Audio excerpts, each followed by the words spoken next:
Yes, leggies, what are you saying, you little Merry Christmas little mofos out there? Legends, if you are a replay viewer, like the video and skip forward. Guys, it's going to be a really interesting video today. Again, Bitcoin's is extremely important, sir. It's actually ridiculous again where we're at. Very important inflection point, extremely good. Guys, skip forward, you know what to do if you're a replay viewer. I'm just going to set up. I'm just getting it all done now. I'm going to go through all of the stuff. I'm going to tell you exactly what I think Bitcoin's going to do.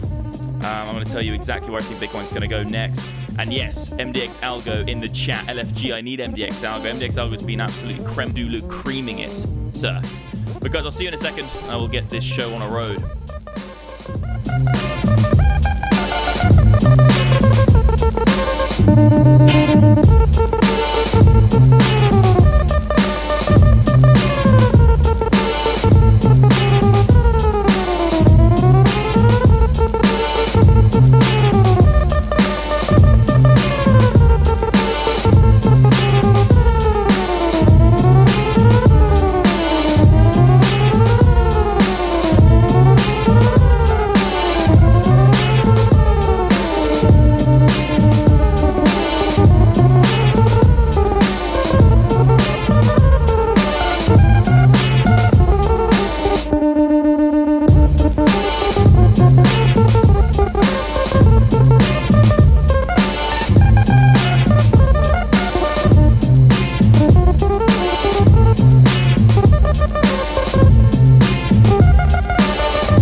do this. I hope you can see me, see my screen. What is crack-a-lackin', guys? Hit that like button when you get in here.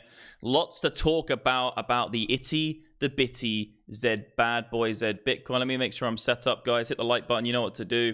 Why did that happen on this screen over here, sir? Please. Guys, so Bitcoin. Wow. What an absolute amazing trading environment. Right, I'm ready to go.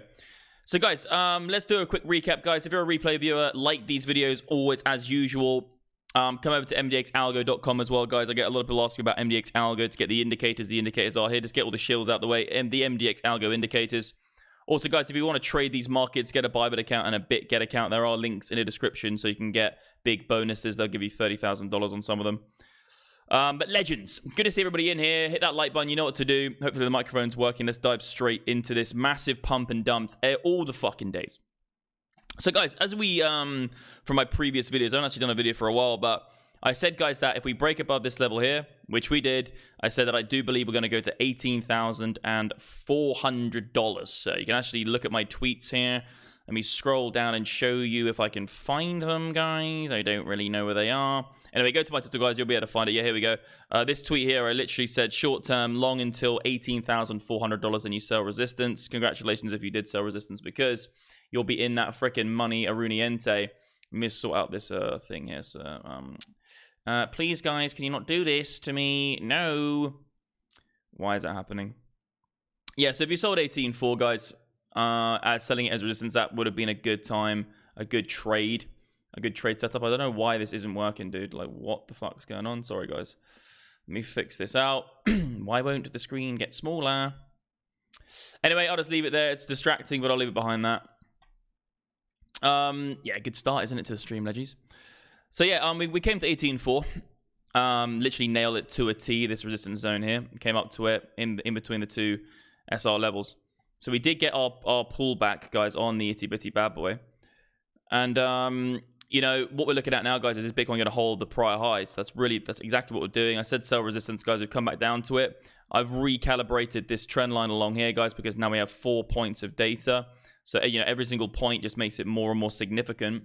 Like,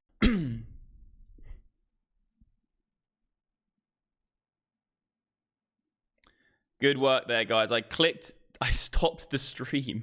Is it still working? Am I still here? Fuck it all. I literally just went on my OBS and then just clicked stop stream by mistake. I don't even know I'm still here, guys. Am I still in the chat? Are you still here? Good work there, MDX. The new setup's really going well for me. Just fuck off. Legends. Sir. If you can still hear me, that'd be good. So, yeah, guys, this is now 4 points of data. 1, 2, 3, 4. Much more significant uptrend here. So it means that the data is more reliable because you've got more points of data on it. And guys, if we lose it, you know, I'm looking to come back down to the mid zone. That's really, really simple on this, guys. We've actually had this nice higher lows coming into it. We've got our higher high, our exponential kind of like the suckers rally. I've said from the beginning, guys, that from this region here, if we get above it on a daily closure, I think it's a very quick move to 18.4. It's exactly what we got. I do actually have some laddered in shorts from that region as well. And what we're really looking for, guys, is this trend line going to hold? We're actually coming back to this level here now. Right now, guys, my hunch on the short term is this. You know, is it all good? How I had to restart? Okay, I don't know what's going on. Hopefully it's okay. Yeah, like it all up. I would say that on the balance of probabilities, guys, on the short term plays, you know, you're probably going to get something like this for a retest of the highs. If we come back down and we get a break and then we come back up and see this resistance, then, guys, look, it's going to be another quick move down. It'll look something similar to this, actually. So, actually, I think it's pretty near on the same. We go on a higher time frame for you to make it a little bit clearer, sir. So you can see here we have this overlappy uptrending market, which is, you know, it's a sign of weakness in itself, that you're not actually getting above. You know, you're coming up, you're making a higher low every time, but you're not really making higher highs, significant higher highs, okay? So this is basically a weak uptrending market. You can see here, guys, actually when we did that, this trend line coming in here, multiple touches on the trend line. We had a nice little pop out of it, broke down, came and retested to the low. So this could be a very similar scenario. And, you know, it's a rinse and repeat scenario, basically, for Bitcoin. We know that when you're in a higher time frame downtrend, you know, the probability is that that downtrend is going to continue. And you just keep going with that trend until you're proven wrong by the market. But by that time, you've made so much money on the way down, you don't really look to You're not looking to time the top of the bottom on any market, guys. That is a mugs game. You will literally just get licked and licked and licked. Where am I? Until you have nothing left. And then when the bottom does come in, you've got no ammunition to fight the war. You need ammunition in this game, legends. You need to fight that freaking war. Guys, we've got 150 people in here. If you hit that like button, that'd be great. Desecration is key. You know what to do. So on the balance probabilities on the short term, guys, I would say that we probably get a bounce off this like this, probably up to here. You know, the stochastic RSI is oversold. It's gone these time frames as well. We do actually have quite a few indications on the lower time frames as well. We have a significant amount of bullish divergence playing off here as well on the lower time frames. Let's go on the hourly here and have a look what we got. We might have, we do have, it's oversold on the oscillator 5, the MDX oscillator 5. We've nearly come down to the lower side of the band. We've got an exhaustion signature here as well. So it's looking pretty decent for maybe something. We could come actually back down to the level as well. Let me have a look on the 4 hour quickly. Let's have a go at this as well. See if so it's actually in the middle here. Hourly's looking okay for like a very short term pop potentially on this. Could come back down to this level here. That's where I'm really looking for. I'm not really looking for the deviation level where we're at now. You know, we do actually have an exhaustion signature coming up on Bitcoin right now as well. So I would say, like, guys, this is also me just like rattling through the short term for you on this stream. But I would say that this level here could potentially be a nice little short-term hourly time frame trade here. Yeah, get those likes going, guys. Hourly time frame like hourly time frame like, sir. Guys, everyone go to the video and like the video, legends. The more likes, the better. Then we're actually going to see more people come into the stream. Right now, it's a bit of a smaller stream, but you know, I'm still going to do this fucking video because I actually do want to talk about Bitcoin. I think it's a very important time right now. So yeah, look, we've got here, guys, this level. Could get that bounce up for the an hourly term trade. And then if we do come up, guys, get a lower high, I would say this probably acts as resistance again.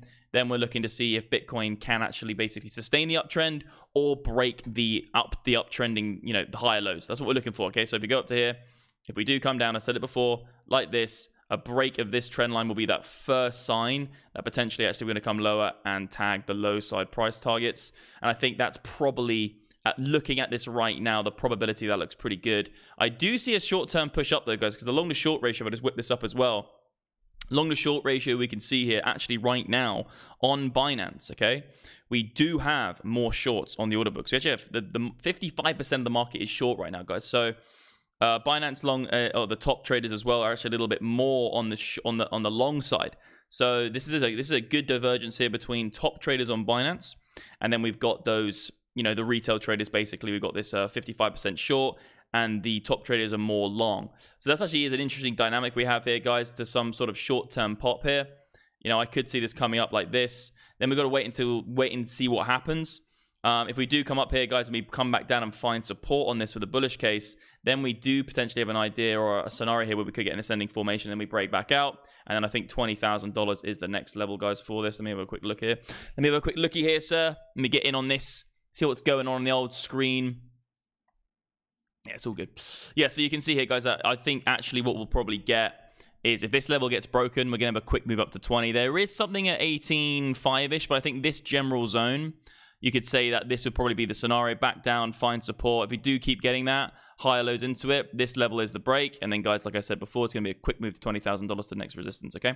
Very similar to the move we got when I said that we're going to break out of this level here. Breakout, I said it was going to be a quick move to 18.4. It's exactly what we got. 18.4 got nailed on the head, and now we're coming back down to look at we can hold trend on this. And I think that's the way you play it. I do think there is a buy at the moment. I do think you buy this level here for a very short-term trade. I'll probably take, you know, most of it off around here if we get it. And then we're looking for either we get this in continuation or we get the break and then we get the resistance. Okay, so it's an SR level. What I'm using on my chart right now is multiple levels, all trying to use them in confluence with each other to give you a higher probability of making a good trade here. That long to short ratio is interesting though. You know, it's definitely more shorts in the market right now. So on that short-term pop, I could see it coming back up. And if it wants to get even more short, then we know that we could be in for a short squeeze up to 20, which would be very, very delicious, sir. I'd love to see that. I'd love to see a little short squeeze, pop out, go to 20, and then potentially get everybody super long when they're like, oh shit, I missed the move. We're never going, and everyone's like, oh, we're never going back to 16 again. And then, you know, it happens again and again and again. In terms of the good old commitment to traders, where are these boys actually? I think we looked at this last week. I think they are still massively short, which is obviously what they've been for months. Yeah, wow, look at that. They actually decreased spread and their long exposure. So the dealers are hectically short right now, the most shorts we've ever seen in history. So this is what is telling me on the medium term that I think it's very unlikely Bitcoin has bottomed on that medium term. You know, on the short term, yes, we can have little plays. We can even come up to $20,000, and if we find support, we could even go all the way to 28K. You know, so let's zip out a little bit on this. You know, that medium term look, that medium term outlook. Okay, on the 4 hour, let's just like whip down on this a little bit. If we did get above 20, there is nothing to say a bear market rally couldn't take us to 28 on a very quick, short, squeezy move. You know, if we do come up here, guys, probably see resistance at 20 again. You know, let me just give you this as the scenario, okay? Because I don't want to like get anyone. I want to make this very, very clear, okay? Why is my mouse not in the right place? I'm trying to like get used to my new shit. So if the dealers are this short, doesn't mean we can't go all the way to 28. If we go to 28, guys, it's going to be a bull trap. Very, very, very, very simple. It's going to be a bull trap, and then I think we go and continue going lower. I'm not saying we're going to get there, guys. This is just the very high top side scenario. With the dealers this short, it doesn't mean we can't go to 28 still, okay? It just means that it's very unlikely we're going to go to 28 and find support and then continue. We're probably very likely to come down lower. This is a medium-term play. So what this is kind of giving me is saying that between $28,000 and $14,000 is what Bitcoin does for a long time. I think it's going to be a good few months, 6 months to a year. Let's have a look at my longer-term charts. Actually, if I show you this here, go on my logarithmic chart. Go out on the daily or the weekly. You know, so this is what we're kind of looking at, guys, on the higher time frames. This is what I think Bitcoin's going to do on that medium to long term. You know, I don't think it's anything too soon. I think we're below 28K for a long period of time. I think this level here is very, very significant. I do think we whittle wadder, whatever you want to say. Like we're in and out of it for a good period of time. I think around $30,000 to $40,000 is where we're at when we come to the halving. I think that's probably the most logical spot we're looking at here. But with the dealers like this, you know, when the market begins to pick up again and we begin to go into the next bull market, which eventually will happen, guys. The market can't stay in a bear market forever. Eventually we'll go into a bull market, okay? This kind of action here, this kind of price action moving back up, the dealers aren't going to be like this. They're not going to be short. They're going to be long. Very, very likely they're going to be long when that happens. So, you know, I don't think we are anywhere there yet. You know, I want to see the dealers get long on this. Obviously, longer term investment proposition is great for Bitcoin right now. We're at 6 on the CPI. So if you're a long-term investor, guys, you buy Bitcoin now. It's a great time to buy Bitcoin right now as a long-term investor. On the medium term, you're hesitant. You know, you have stops. I would say you're probably, if you're on the medium term, you've got your stop losses in. You don't want to be going into this gun-ho with no stop loss because anything can happen. You know, we could still go to 10K on the medium term. So what you want to be doing, guys, is looking to buy these support regions, have your stop losses beneath the lows, and then if we do flush down again, then you buy that region again, you can buy that region again. You don't want to go in without a stop loss on the medium-term play. And on the short term, guys, I think we go up from here. I actually do think on the very, very short term, from around this level here, just very, very textbook, I think we're going to get some sort of play up to around here. I reckon it's a lower high, you come back down, and then we have to wait for this, okay? If we bounce off this, okay, perfect. Then we have some more opportunities, likely go to $20,000 if we break here. If we lose this and then we come and see as resistance, then it's more likely we're going to come down and retest some of these levels down here, guys. And actually, I think ultimately go lower in terms of going down to probably $14,000 and then $10,000, okay? And that would just be a rinse and repeat, the same fucking shit we've been doing for like basically a year or more. Just keep going, rinse and repeat all the way down. Also, guys, I want to mention as well, so we have our brand new landing page. Guys, come and check this out. I want to do, we have these new freaking things coming at the minute, leggies, okay? So new landing page, guys. We actually do have a brand new, we're going to have a brand new promotion for MDX Algo. We're going to have gift cards. And also, guys, right now we're doing save $244 on yearly. Actually, everything is a savior and everything. You can actually use the code MDX10 on the website. So go to mdxalgo.com, guys, to get the indicators. The indicators are absolutely freaking phenomenal. You can see literally on this screen right now, legends, if you don't want to bother trading yourself, just use the freaking indicators. They're going to significantly increase your win rate if you are, let's say, a beginner to intermediate trader, guys. Absolutely phenomenal. I actually do want to go on the weekly as well and have a look at this because we do have, again, a TP signature. So this is a W, actually. This is actually a warning shot. So we have a warning, you call it a bullish reversal here. We also have a significant amount of bullish divergence there as well. What I'm really waiting for, guys, on this is to see the market flow change. Because this is why I've been keeping an eye on market flow for the last couple of weeks, actually. You can see this white line coming down.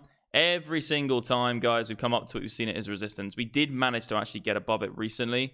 But the general trend is still down in terms of market flow. This white line is still aiming down. What we really want to see before we get excited, guys, is this actually begin to start aiming up, begin to bottom out, round off, aiming up with the price action above it, and then it was significantly, the probability is getting much higher that actually this is going to be the bottom is in, and now it's time to actually start really looking at those medium-term buys, short-term obviously, and medium-term accumulations. But let me just post this for you guys here as well. So MDX algo leggies, why is that happening, sir? Please, can you let me do it? Can I pin the message? No, you won't let me pin it now in my own video. God damn. Yeah, so guys, I pinned that mdxalgo.com. We've got a brand new landing page. Go and check it out. Really, really cool stuff. And we've got some big promotions coming for you guys to get it. Because I know a lot of you guys have been asking me questions like, what's the next offer? Are you doing a 7-day free trial? Are you doing this? Are you doing that? What we've done is we've changed it a bit. So we're using coupon codes. And then if you do go to the portal itself on the dashboard, you click this. If you do want to refer your friends for Christmas, etc., come to this referral page. Because if you use a referral link to buy the product, you get 15% off, okay? So if you use this link here, so you have your own referral link in Refer and Friends on Own Crypto, you will refer your friends, they will then use it, they'll get 15% off, and then you will get 30%, if not 40%, if you get 28 people, okay? 26 people. So this is actually literally ridiculous, guys. We're giving away nearly half of the revenue to you guys for referring your friends. So this is the way to break out of the 9 to 5 as well. Get the indicators, become successful in trading, increase your profit rate, and then literally make money off giving people the ability to do the same thing. It's absolutely ridiculous. We're building an absolute superior hub here, legends. Let me look at the camera in here. Leggies, we're building a superior hub, okay? Anyway, guys, let's get back to the charts and have a look at some other stuff, okay? So that's really what we're looking for in the lower time frames, guys. In terms of the SPX and some traditional markets, we need to go through this as well. But guys, we've got like 93 people in here. If we can desecrate that like button, that would be absolutely great. We want to get 215 likes. We want to get concurrent viewers to likes, guys. Can you help me out here, guys? I'm sitting here doing my streams, doing my thing. Obviously, price action is a little bit boring compared to what it's been. Some people say the economical situation is like it was never before. So Bitcoin will never make an all-time new high again. What do you think about that? There's a very common, very famous phrase which says, people say, it's different this time, it's different this time, it's different this time. It's not different this time. There's been stuff like this has happened thousands of years ago. We've had price markets go up, price markets go down. We've had massive fear, massive greed. We've had huge economic and macroeconomic problems with the world. We've had massive freaking invasions of new empires created, and it's just like everything's happened already, guys. Everything that has happened, or everything which is happening now, has probably happened in the past. It's just a new technology which it's spun by. Gold historically was the Bitcoin of the world before, because gold is money and Bitcoin is sculpted to be like money. Yes, legends, they're all flying in here. What's going on? MDX the GOAT and his B-hatch is fire. Love it. Yeah, so basically, yeah, legends, like it's probably, there's no different. Markets get oversold. You hear stuff like this when the market is very, very oversold on the long term. So I don't think I think Bitcoin will make an all-time new high again. It will make it'll go, but eclipse its highs. It will go to a new expansion phase. I believe that the general market cap of Bitcoin is at a level where, it's still in the early adoption phase. It's a $334 billion market cap, the whole entire thing Bitcoin is. It's less than Palladium. Who the fuck do you know who buys Palladium? No one. Bitcoin is still tiny. It's still got a huge growth story to it. I think it keeps growing and growing and growing into the future with more adoption, etc. for that long-term plays. But I think it will eclipse its highs in the future for sure. But what I do is I try to logically look at the market in terms of three different parameters: long-term, short-term, and medium-term. Long-term, medium-term, and short-term, I should say, in order, sir. Just to keep it simple and fresh, leggies. So, guys, let's have a look at some traditional markets, because these are having an effect on the itty-bitty. We had the Fed meeting come out, the interest rate hikes, whatever, 50 basis points. We had a nice little move up because of the initial announcement, and then we've come back down and made a lower low again. So it has been a bit of a rejection here on resistance. We know that this level was going to be significant. I've had this plotted out, actually, for several months now, if not a year, going on about a year now, literally getting there. So we've come to resistance as we thought. This is kind of a zigzaggy, choppy kind of a distribution kind of phase here, I see. I've said from the beginning, guys, I do think we come lower and get a lower high. Sorry, a higher low. Sorry, a lower high, we've already got that. So we just about actually made a high. No, we got a lower high there, actually, didn't we? So you can see here, guys, that this market is looking like it's probably going to break down a little bit lower. If we come up here, get another lower high, it's probably going to swing back down. Then we have to wait for SPX to see if it holds this level. If we find support anywhere, the most logical place I can see is probably going to be, let's have a little look here, actually. It's probably going to be around here, actually, I would say, where we could find that higher low. The next level is here. That could be it. Or we're coming down to the very low side, okay? So you can just draw those lines, those levels on your chart very simply, okay? If we do see this come up and make a lower high, again, resistance, I think this move here for the SPX is going to have a negative effect on Bitcoin. We can already see Bitcoin struggling to get above 18.4, like I said in my previous videos. 18.4 was the level. We didn't manage to get above it. Hey, Max, what is your strategy for medium long-term swings, ATM? I'll answer that question in a second, brother. Brotherski. I'll answer that question in a sec. So this doesn't look very good to me. Doesn't mean it can't come up for the lower high. That's what I would say probably happens here. You know, coming up like this, probably get another lower high, guys. If we come down here and get a higher low, then we could see maybe we get the continuation. But on the very, very short term, I think we probably come up a little on SPX. Could have a short-term move for Bitcoin. You know, I said Bitcoin could go up and retest the highs it just made at 18.4 again. Some short-term move tomorrow. Then we have to see whether it will hold this level here. If it breaks it again, then I think it's more likely we're going to go down to the lows, guys, and get a higher low scenario. But if we come to here, then we get a nice level, a step higher, and get some sort of ascending formation, then we could be looking at something better.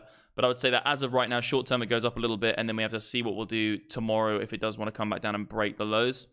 So I'd say that, you know, that's kind of in confluence with Bitcoin going up in the very, very short term. Okay, in the next few hours, Bitcoin could go up a little bit to 18.4 again to retest the highs, like I said before. Just doing this with you right now, guys. So this level I do think is a buy, like that, guys, basically. I think Bitcoin could get something like this to test this up here. We'll have to wait until it opens tomorrow, the SPX. We actually did just get a wick down to it as well, so it looks like it is getting bought up a little bit. So I would say that, guys, this is a buy, this region here, for a move to here. Then we look for the higher low, and then if we break this, it's like that, okay? And if we hold it, then we could get an ascending formation to 20. And on the complete flip side, guys, if this level doesn't hold and you get stopped out, then it's a break from here. Then we've got to look at this level here, break from here, up, retest, and then if it gets that, then we're going to be getting the downside targets, guys. But as of right now, guys, we're above trend. You can see it very clearly on Bitcoin. We're still above this trend line. This is actually 4 points of data, so I do put some significance on that. It's pretty down rigid, and I would say that if this is lost, then we've got a good sign, guys, of a break here. But to me, it looks a little bit oversold. Stochastic RSI is agreeing with me on this. A few of the other momentum oscillators are agreeing with me on this as well. On Bitcoin, the hourly, I think it's oversold on the hourly as well. So yeah, pretty significantly oversold here. So let me go back to my traditional beautiful markets. So yeah, this is the level, guys. I think we get a pop here when we get the open tomorrow. I think it's 16 hours probably till the next open. Let's have a little look. Where's my open, sir? Yeah, 16 hours and 4 minutes until it opens. So that's what I'm looking for the open. If we do get a complete, you know, it just doesn't have anything and we just get a move back down, then we're looking for the higher low for another move. And if we open tomorrow very badly for SPX, I think it will have a knock-on effect on Bitcoin. We'll probably break trend. And if we come up here, then I think Bitcoin has a little bit of a move higher, okay? So let's look at some other stuff as well. The Dixie. We all know the Dixie, legends. I've been calling this for probably the best part of a year now. I said that this level here is going to be very, very significant. It's going to be a pivotal point in the market. You can see very, very nicely, guys, that this level has now come back to be respected. I said, you know, guys, I can say a million times what I've said, but you guys know that this level here was very significant on my charts. Let me just zoom out onto a monthly so it's easier to have a look at this. Get rid of the charts, sir. So yeah, you can see here, guys, the Dixie has respected that upward sloping trend line from the very beginning, okay? Bang, bang, bang. Very, very sharp move down. I think the probability right now is that Dixie has seen the top. I do think that's probably where the top has come in. It's not off the cards for it to have another a rally to the highs, which I don't. No, I'm not ruling that out at all. You know, this is a rally to the highs, and then a break. A lot of the time, guys, you get these extra goes. Look at this, is 3 or 4 attempts. So it wouldn't surprise me to see this again, you know, coming up like this, and then coming up like that, and then a break. Very, very, very, wouldn't surprise me at all, and I think we have to be very careful of that for Bitcoin, especially because, you know, Bitcoin is going to correlate. It's super correlated at the minute with equity as well. So we've got to be careful of that, because a lot of people are going to look at this and say, okay, now it's time to start getting in. We could, if this does actually move up again, it's going to be pretty dire for Bitcoin again, and equity as well. So this level has come back down. Let me zoom in on this a little bit further for you guys. You can see that this level is now trying to, the market, the people are buying it. You know, the market is trying to find support on it. I would say that on the balance of probabilities, we do get a move off this. This is going to apply downwards pressure on equity, and it's going to likely apply downwards pressure on Bitcoin. I want to be very careful when I say this, though, because I do believe that the correlation between Dixie and the correlation between Bitcoin is less than the correlation between Dixie and the correlation between traditional stock markets and obviously gold. Gold is the highest tie between Dixie. So I just want to make this very clear. It can have an effect on Bitcoin, but it doesn't always have to, and it doesn't even always have to for equity either. There have been times where the dollar's rising and equity's rising, okay? So let's not... I'm just saying that the correlation is very close now. Doesn't mean it's going to be correlated the same in a few months from now, okay?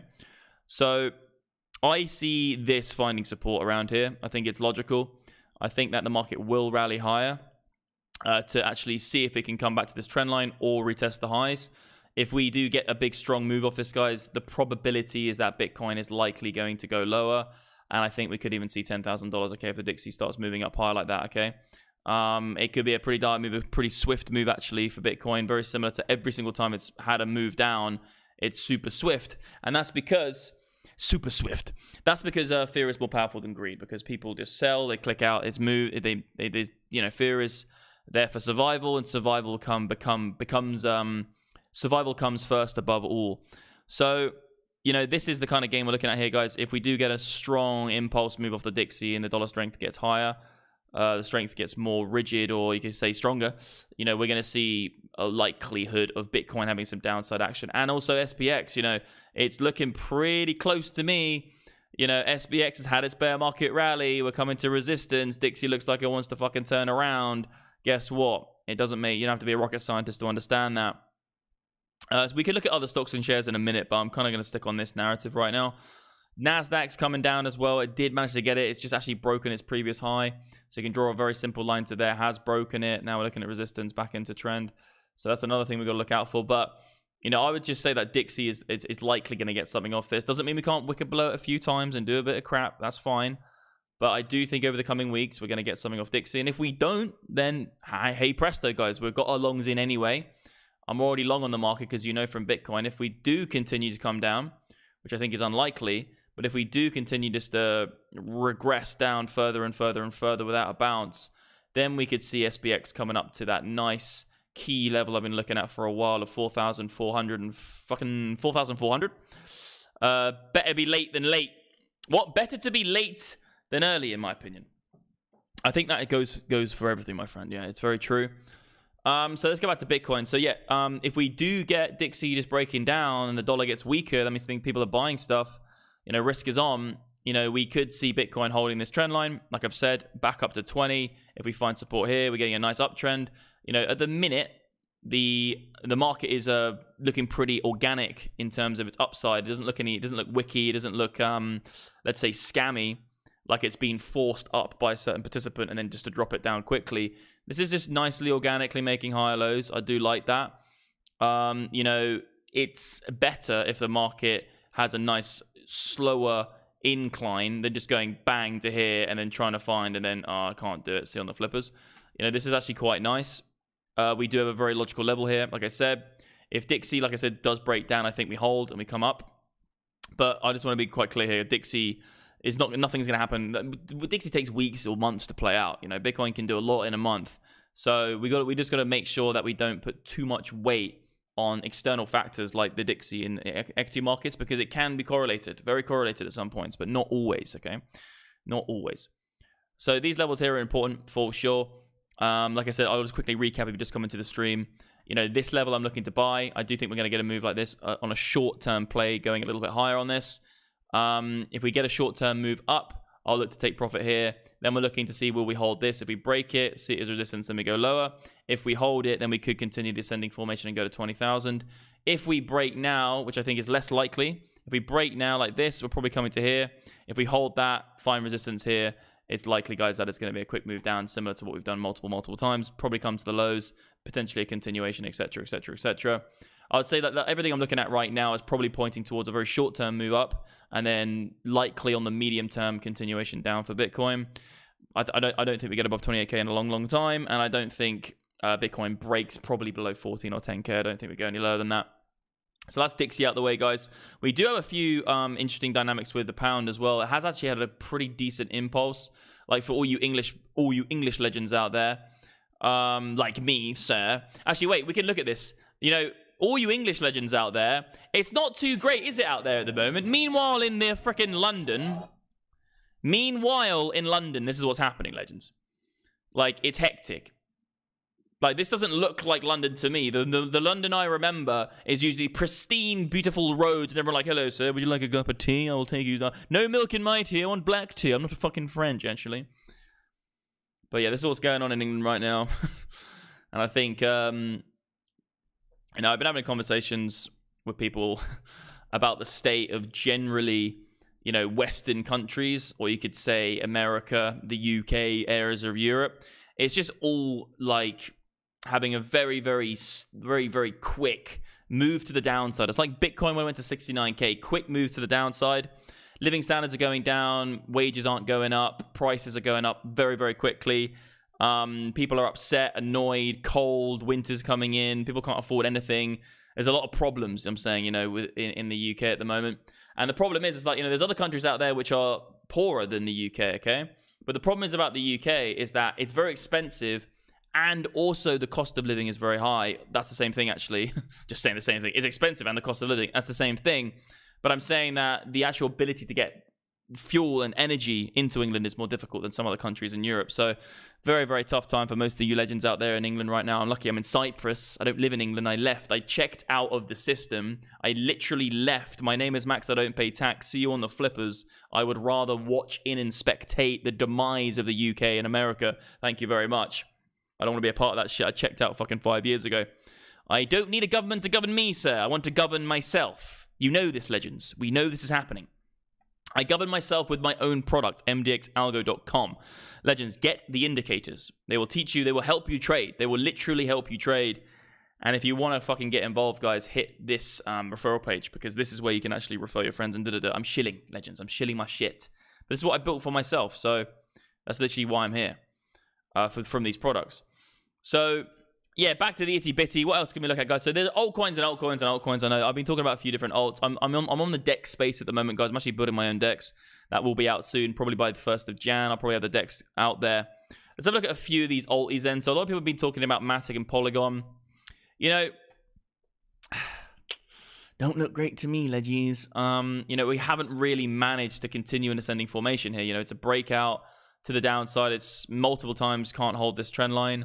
That's the general barometer right now. Maybe could move a little bit, but generally want to kind of holding that ascending formation. Yeah, we love the queen. We love the king now.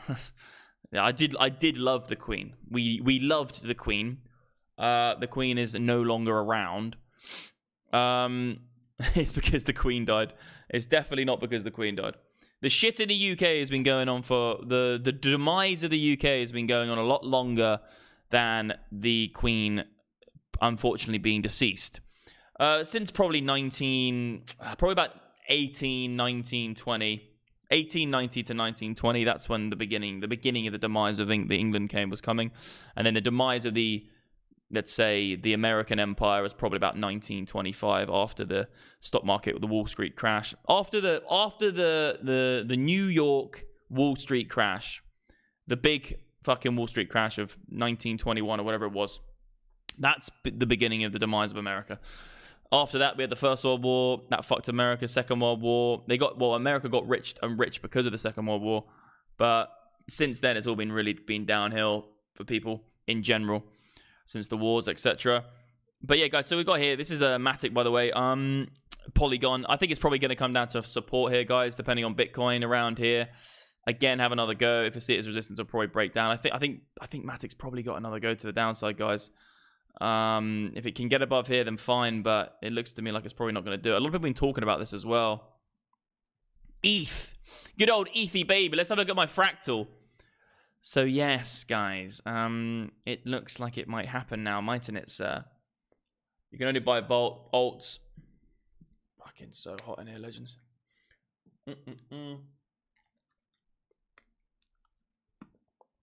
Yeah, there are a few alts. I think alts are a little bit precarious right now. I think most people buy alts too early. I think Bitcoin really has to do its first expansion phase for there to be a real alt season. You know, Bitcoin is very unlikely going to be breaking out of anything significant for a while. You know, I see 28Ks on the cards. I do see 28K being a potential play for Bitcoin for sure. You know, if you zip out to this, it just logically after look. Let's just get a nice fresh chart here. That's a 618 retracement as well, 28. So if you do 2 Fibonacci levels on this 618 retracement, it comes in nicely with here. You know, it's been relentless downwards pressure. So I'd say that it wouldn't surprise me for a 28, but I just don't see 28. You know, us getting above 28 anytime soon. I think it's going to be a much longer arced out session for Bitcoin. Maybe a year longer session of sideways. Similar to something like this. You know, this is basically sideways for a year or so. I think Bitcoin's got the same outcome, really. It's good if you want to accumulate. It's boring for day traders, really, if you don't want to do range-bound stuff. But the real money's made in the swings, guys. Depends on your strategy, but for me anyway, the real stuff's made in the swings. But you can see here, guys, that just looking on like a higher time frame on the daily, there's just no significant break of anything. It's consistently making lower highs. You know, there is no higher high here. It's consistently making one little higher low and see on the flippers. So consistently making lower lows, lower highs. There's nothing yet. We need to break this level first before anything happens. I sold out of BC and crypto. Yeah, you sold out the basic. Well, it depends on your time horizon. If you sold out of your crypto, right, and you freaking bought here, okay, let me give you an example, okay? So if you bought here and then you sold out your crypto here, well done. You did a good short-term trade. If you bought at 69K and now you're selling now, then it's probably not a good long-term trade. You know, you've lost a lot. So it really is about, trading is all about your time horizon. It really, really is. You know, you can have a profitable trade on the 1 minute and you have a really bad trade on the 1 year. You know, you could have bought it fucking at the highs. Max, I will take my tax loss and run. Well, if you're going to run, don't even take the tax loss. Just run. Fuck 'em. My name is Max. I don't pay tax here on the flippers. Bullish divergence on the weekly. Let's have a look. I don't know what indicators you're looking at here. The weekly is actually quite surprised me, actually, with Bitcoin. Because we had this level here, okay, where it was like we were overbought, okay, for Bitcoin on the weekly stochastic RSI. And all the way along here, we were still kind of overbought. And I was thinking, okay, this is interesting. But it did actually manage to snap down on the weekly to oversold. There's no real point in looking at monthly because monthly has been down like this for so long. You know, there is actually I did a tweet about it, but, you know, this is an interesting chart you can look at, okay? And it can give you some context because the stochastic RSI is a pretty decent indicator. I've used it for many years. So you can see here, guys, that between... so let me make this very simple. If the stochastic RSI is below 20 or above 80, this means that generally speaking, the market's oversold or the market's overbought, okay? If it's below 20 or above 80, you can use that as a general barometer. Not as a trading strategy, a general barometer of what's going on. So you can see, guys, that in the previous bear market, and I would actually say as well, stochastic RSI being below 20 is a good indication you're in a bear market. We only went into that around 30,000, okay? So this did take, from this point here, guys, let me just zoom out for you. So on the monthly scale, for the stochastic RSI to get back above 20, it took 1 year. 1 year exactly, 12 months. Actually, that's actually wrong. Yeah, so it's 12 bars, 1 year. Maybe a few more. I think I calculated it as 14 the other day. Let me make this absolutely clear here. Let me just get this up. So the other day, I swear it was 14 months we had here. So let me just go from here to here. 13. Okay, it's 13. 13 months. Bitcoin, the stochastic RSI, the read of the stochastic RSI for 13 months was below 20. Okay, so that gives you an idea. That was the bear market. As soon as we came out, I've got above 20, we had the bear market rally. This was the bear market rally of 2019, 2020. And Bitcoin went from $3,000 to $14,000 on a bear market rally, continued to go further down and actually made a higher low. And then we actually went to the next bull market, okay? So very simple. Now, guys, we want to see here, okay? How many months have we been below? How many months have we been below 20? And it's been, I think, 8 months. Let me just calculate it for you. So I will count it properly then. So it's been Sorry, sir. No, it's actually been 11 months. I forgot my own information. So this one here, guys, we were below 20 for 13 months. Now we've been below 20 for 11 months. So what I'm kind of, there could be a couple more months here. But I'm saying this. I do see Bitcoin going to 28K at some point. I can see a bear market rally taking us to $28,000. I really don't think many people would be, let's say, prepared for that. Actually right now, we have the market stacking up shorts. So that's, I like the look of that. I do think this is actually good because we want to see more shorts in the books for that to be the fuel to go up. So, as long as Bitcoin, I'll tell you again, on the short term, I do think Bitcoin's going to find support here and probably come up a little bit, okay? Very short-term trades. But I would say this, if we're going to keep an eye on the long to short ratio, and then we do get above $20,000 at some point, doesn't mean we have to get above it today or tomorrow or the next week. This could be the next month. But I'm saying, if we get above 20, and we've got a decent amount of shorts in the books, I see the scenario of a bear market rally coming for Bitcoin. Even with the FTX thing going on, the FTX saga, if you really want to think about crypto as general, we probably, SBX had its bear market rally. The bear market rally was this for SBX. We know that Dixie, when it topped out from here down, SBX rallied. Very simple. It's a bear market rally. That's what we're all waiting for Bitcoin. And this is why I'm very hesitant to say that, if Dixie's going down, Bitcoin has to go up. Or if Dixie's going up, Bitcoin has to go down. Because Bitcoin's like a tiny, tiny fucking asset class. It's $300 billion. The Dixie is trillions. And the global market of all stocks combined is 250 trillion. So it's just like, what is Bitcoin? It's a blip on the radar. It's like a pond in comparison to an ocean. Like, the waves can line up sometimes, but it's irrelevant to even look at it. So I'd say this. Look, you've got this market, the bear market rally happening here. Hello, yo, Mike C's in the building. Guys, also, can we hit that like button, please? More likes, the better, sir. I need to see likes, guys. If you give me likes, more dopamine. We've got 320 people in here. If you all mash that like button, guess what? I'm going to be here for a little bit longer. I don't know how long I've been going for already, but a few more likes would be absolutely great, guys. If you appreciate this content, desecrate that like button. Fuck FTX and that bullshit. Yes, it is bullshit. So yeah, we had the bear market rally. So what I'm trying to say on my point here is that I do think there is a bear market rally due for Bitcoin at some point. And I think I said from the beginning 14 first and 28,000 is where I see Bitcoin being capped for upside. I don't see Bitcoin being able to break a macro high. I can see it breaking some lower time frame highs like this. Oh, we got a higher high, guys. Now we're at the bear market, sir. We got a higher low. Now we're at the bear market, sir. What it's probably going to be is this. Everyone's going to see the market make a higher high from here, come back down, and make a higher low from here. And then everyone's going to use that as a narrative to say, we bottomed out, that's it. This is the low. I will happily disagree, because I will say that it's very unlikely that on the first attempt, on a micro higher low and higher high, you're going to go into a raring bull market. Look at any market structure. You usually get a couple of instances where you get, one higher high and then a higher low, and then, oh, no, we can't do it again. And then we have another go, and it takes a few hits to get through. I would say that if we get that, we're going to, 28K is going to cap it. Everyone's going to be bullish as hell, and then we're going to get snapped all the way back down. I think the best example of this would be in 2019 after the bear market rally. Like, let's have a look at the last bear market rally. It's very simple. We have a beautiful bear market rally here. So we have Bitcoin into its bear market around here. That's when it was kind of confirmed. I remember it at the time. Get out of the fucking way, sir. This area here was when we kind of confirmed that bear market, even here potentially, but I would say that that's not as significant as this level here. We came back down, bear market, here we go. Into the deep recessionary bear market.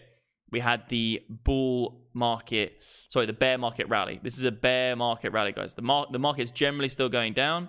It's a bear market rally to here, and then continuation lower, okay? This is what I would think what will happen with Bitcoin, okay? We'll get some sort of move like this. It'll get rejected halfway through. I actually think this is probably a better example here, where we have this reverse head and shoulders. Everyone's getting super excited because we've made a higher low, haven't we, legends? We made a higher high from here. We get another higher high, another higher low. Everyone's now thinking, we've done it. We're out of the bull market, looking at this micro scale. And then, guys, we got pounded by COVID. And just to be completely clear with you guys, COVID happened here when the actual move, the COVID crash happened. So there is an argument to say, and I do back this argument a lot, and I do think this is very, very relevant. I think the COVID crash just exacerbated the move we're already going to get. And I do think without COVID, Bitcoin would have made a lower low. I've seen it a million times. It's a fake out maneuver. It's a bull trap, and it's a continuation down with the lower low. It just might not have been all the way to here. It might just been to here, and then a different recovery. The one thing COVID did change was the recovery. If we did get, the move up here and then we came back down, it'd probably be a much more longer, drawn out, oval shaped, calm recovery out of it, or basically accumulation at the lows. This here was definitely, this recovery out of it was because of a huge over-exacerbated move. There was no sellers left. All the books got completely liquidated. Everybody was out of their shorts. There was no sellers left. And then the narrative of quantitative easing, which then made people buy Bitcoin and assets on the anticipation of future inflation, which at the end of the day actually did have a big impact on why Bitcoin went so high. That was because of the people trying to front run the anticipation of inflation into the future. Yeah, fucking hell. The liquidity comes from Gen Z's inflated wages. Yeah, have fun with that, leggies. Right, guys, so that's that really on that side. I want to mention loads of other shit. Ask me some questions in the chat. I wanted to go for what was I talking about before. So yeah, I do see the bear market rally, and I think 28k caps it. At the moment we're just niddly fiddling around with these like lower time frames, dicking around, which is good. The market is still tradable. That's why we love Bitcoin. Even in the bear market, it's still tradable. Let's have a look at Doge. I actually do have some Doge. I actually bought a lot of Doge around here. Yeah, it went into some P&L, but I like this chart. I think Doge is bottomed. I think this is a much more constructive chart than Bitcoin. If you think about this actual structure, that's 28k. That's where we are now for Bitcoin. We got the bear market rally for Doge. Now it's trying to find higher lows, and if it does want to continuously do some stuff, I think Doge is more constructive. The problem is about altcoins like this. This is a more constructive chart, but it relies on the balance of Bitcoin. So if Bitcoin nukes to 10k, this is going to get wrecked as well. So with altcoins, you have to trade two assets. You have to trade Bitcoin and the altcoin, because it's like if Google went down tomorrow 40%, guess what's going to happen to every other fucking stock on the SPX? It's going to go with it. So it's a difficult one to pinpoint exactly with an altcoin right now. I'd much rather wait for Bitcoin to look like it's bottomed and then look at alts, because it's just too risky really to get in. You can accumulate an altcoin you like, of course, because accumulating altcoins when it's in a let's say a recession, depression, or in a huge like pullback to the lows. If you like the altcoin, you're not buying it for if you're trying to buy an altcoin right now, you're not buying it to try and get a really, really precise entry on a trade, on a short-term trade. No, your edge is not about entry. The precision of your entry is not your edge, okay? Your edge is that you are buying something that you believe is undervalued because not a lot of other people understand it, okay? It's like buying something which you believe has a great utility for the token. It's got a good team, a good plan to bring their product to light. That's your edge. Your edge is basically due diligence before other people.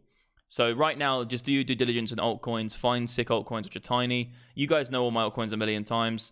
I like the polygons. I'm into the CROs still. I'm buying CRO actually at the moment. I've got Ultra. I've got a big bag of Ultra. I think I'm still going to be accumulating more Ultra. I have some sort of debited buys on KuCoin. ADA, all these fucking altcoins. These aren't entry plays. These are just ones you want to look at and be like, okay, look, what's going on? Dogecoin is one which I like. Sheebs as well. But I still think we've got a while, guys. I don't think we're coming out of this anytime soon. Just look at Ethereum. Ethereum is what altcoins do, basically. We've got this coming up next. For most altcoins, is this, okay? This prolonged period of time here is what most altcoins are going to do. And it's going to take a long time. It's going to take years. It's probably going to take, we've got post-halving maybe up a little bit. And then it's probably going to take 2 years for altcoins to do this again. So this is kind of what we're looking at for alts for the foreseeable future, for a year or so. And then again, Ethereum will do the same thing probably.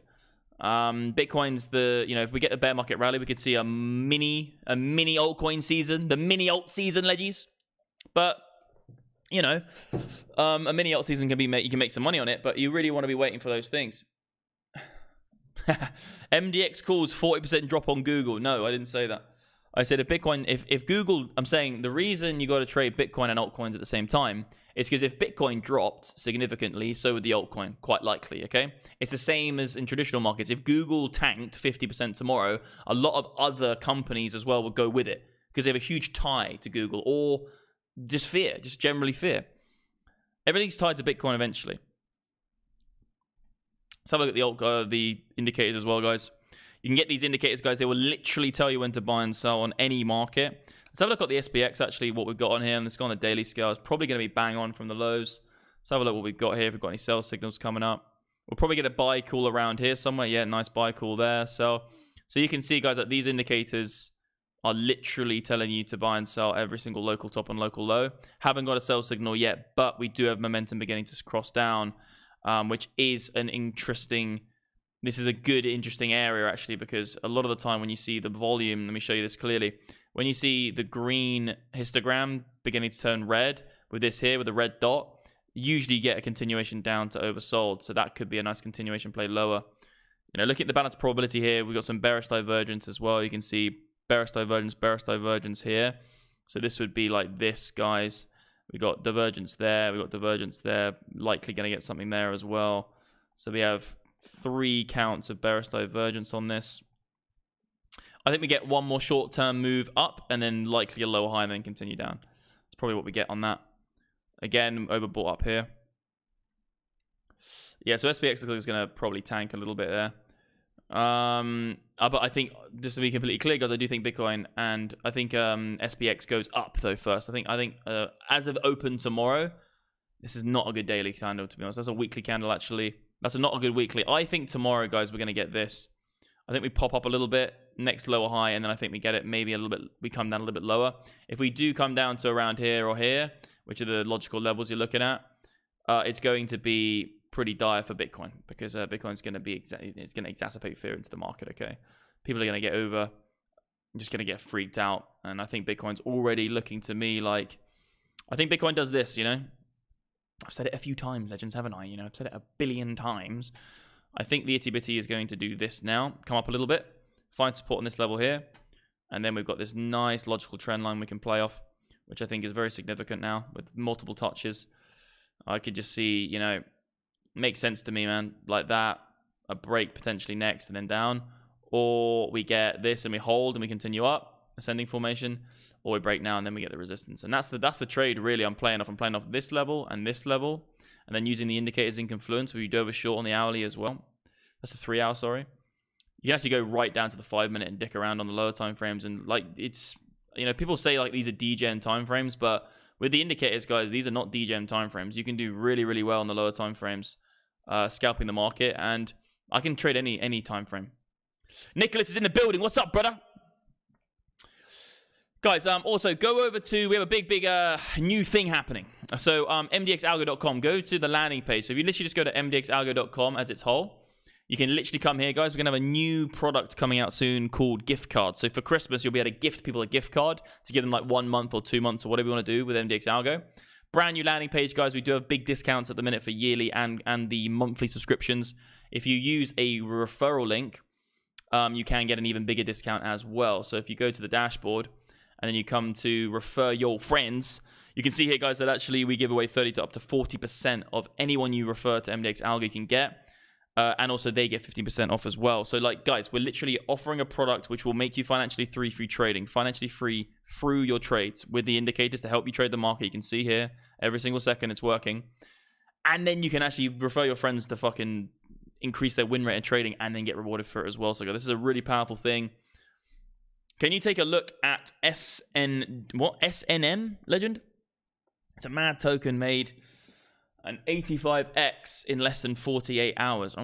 Tasty. Is it actually on the... I'll just look on CoinMarketCap for this one. It's probably one of those micro caps which have just done something crazy. So I don't know if this is the right one, sir. Doesn't look like it, does it? SNM. Is it called Safe? Don't know, mate. Can't find the ticker. If you can send me a ticker. Oh, it's called that one, is it? BEP20. This one here. It just looks like it's some sort of liquidity spike, mate. It's only 25 million. You know, you've probably just got someone just heavy hitting the numbers, heavy hitting the buy button. Just accumulating something at a very, very low price. A couple $1 million just spiked it up. You know, there's nothing like constructive about this chart. Really, you know, it's just had a spike up back down, and it's got these consistently doing these spikes all the time. So I wouldn't look at this and be like, oh my god, this is good. I'd just say this is probably some sort of like liquidity spike, or this is not much in the books. You got to remember, like the price can go very quickly up without there being that much money actually spent on the trade, because you got to remember, if it's trading on a small exchange, like it probably is. It's on Binance actually, so that's pretty interesting. But it's on BUSD. I suppose that's their. This could have just been on PancakeSwap or one of those shitty little exchanges, right? And it just could have spiked very quickly with not much. Fucking hell, tongue-tied, sir. Not much liquidity, legends. But it's on Binance and BitGet, which is good. I don't know what it is. It could be something to keep an eye on. But I kind of steering clear of most of this shit at the minute, guys. I'm kind of just keeping to the big high cap ones. Did Jal get your Trump NFTs? No, I didn't get any Trump NFTs. No, nothing like that, legends. Get those things in the Bix, bro. Get those things in the Bix. Get those things in the mix, legends. So yeah, as of right now, guys, we've got this beautiful chart. Ask me questions in the chat. I'll just chill with you and answer some questions with you. I also want to go through some other shit as well later. But I'm just going to chill here and watch the market and see if we hold on this level here, because we could get it. I'm on the hourly right now. I'm looking to hold this area. I'll get this on the lower time frames for you on the 5 minute and see if we do get a reaction. We are oversold on the lower time frames on the 5 minute. Let's go on a 30 minute here and have a look and see what we've got. Any sort of bullish or bearish divergences. So on the lower side of the band, slightly oversold. The hourly scale is oversold. So we could see a pop. We're right on SR as well. Let's see what the SR levels are actually saying on the indicator. Let's see what we're getting on this. The MDX Algo 3 will automatically draw trend lines on you. On the chart. Yeah, well, I suppose we could leave that. It's making sense to me. Yeah, bang on. So yeah, at the minute we're on support. Let's see if we do hold and see what we get on the lower time frames on the hourly. I would say on the lower time frames we're going to get something like this, a little bit of a pop back up, maybe around into here, and then actually I would say likely get some sort of failure on it and then come back down.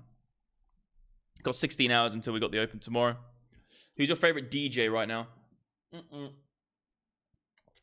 To be honest, mate, like in terms of DJs, people actually, going to events and playing other people's music in like the true term of a DJ.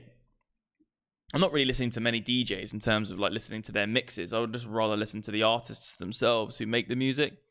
But I've got so much fucking music, guys. I literally just sit here all day listening to music and trading. So I've got, if you go on my Spotify, you can probably follow me. My darling, hello. How are you? Are you okay? Yeah, so I'd say in terms of DJs, not really anybody, but I'd say overall I have, it just depends on my mood. I'll tell you a little bit about like what happens. I don't have any specific genre or any specific artist or anyone who like I favorite myself. It really just depends on the swing of like me, okay? Because like sometimes I'm into drum and bass, sometimes into house, sometimes I like to listen to funk, sometimes anything. If it sounds good, it sounds good. But my cycle is like this. I'll be in house. I'll be listening to house loads or something like that. And then I'll just be like a bit bored of house, going to drum and bass. I have this cycle where I'm constantly going around. And it's like indie, funk, house, drum and bass, fucking hip hop, rap. And the cycle takes so long. By the time I get back to the beginning of the cycle, back to house, I kind of forgot. Like, I'm not bored of the sound anymore. So I'm just cycling music all the time, basically. When drunk stream soon, brother. Marco Plex killing it. Oh no. Let me have a listen to this. I got hacked via API. My KuCoin portfolio got sold into a shitcoin and they pumped it. Be careful out there. Yeah, you got to be careful with APIs. You don't want to ever have it. You just need to make sure it's either a read-only API or a trade-only API. You don't want to make it so like other people can have access to your account to trade for you.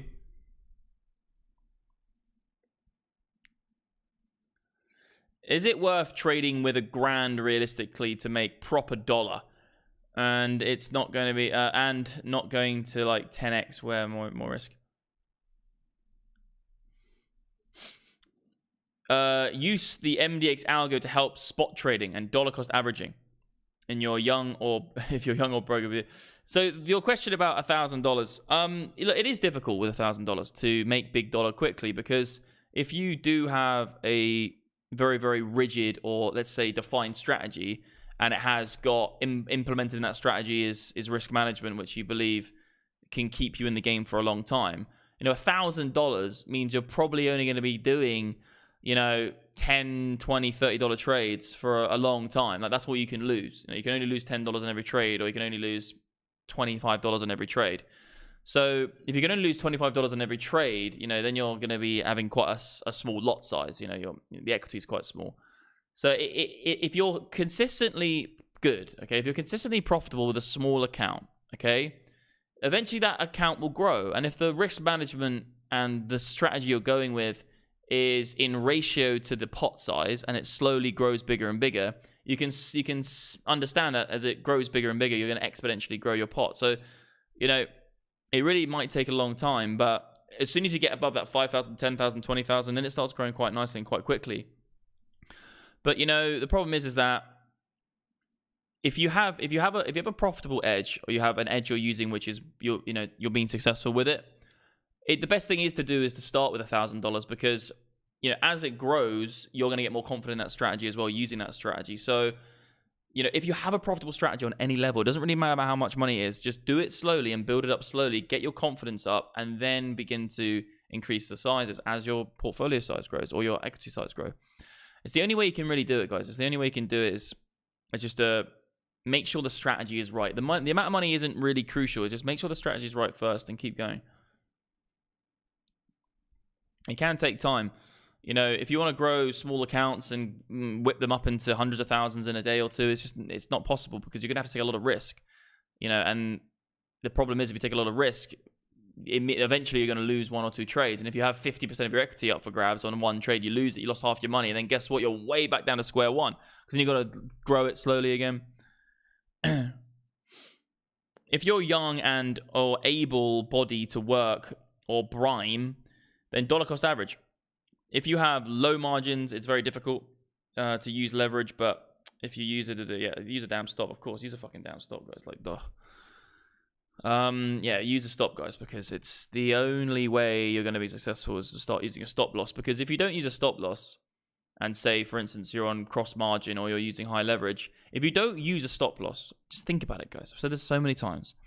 If you don't use a stop loss, it means that you're prepared to risk everything on one trade. So that means if you're prepared to risk everything on one trade, it means that you believe you are God, because you believe that it's 100% you're going to win the trade.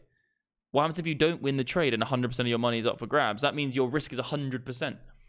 How are you going to ever survive if your risk is 100%? There's nothing in life you win with 100% risk. Even if you were the luckiest human being on planet Earth and you flicked a fucking coin and it was all or nothing every time, you're eventually going to get the wrong side of the coin. Or if you were flying planes and you were just like risking it by not doing the checks, you might get away with it a few times, not doing the checks.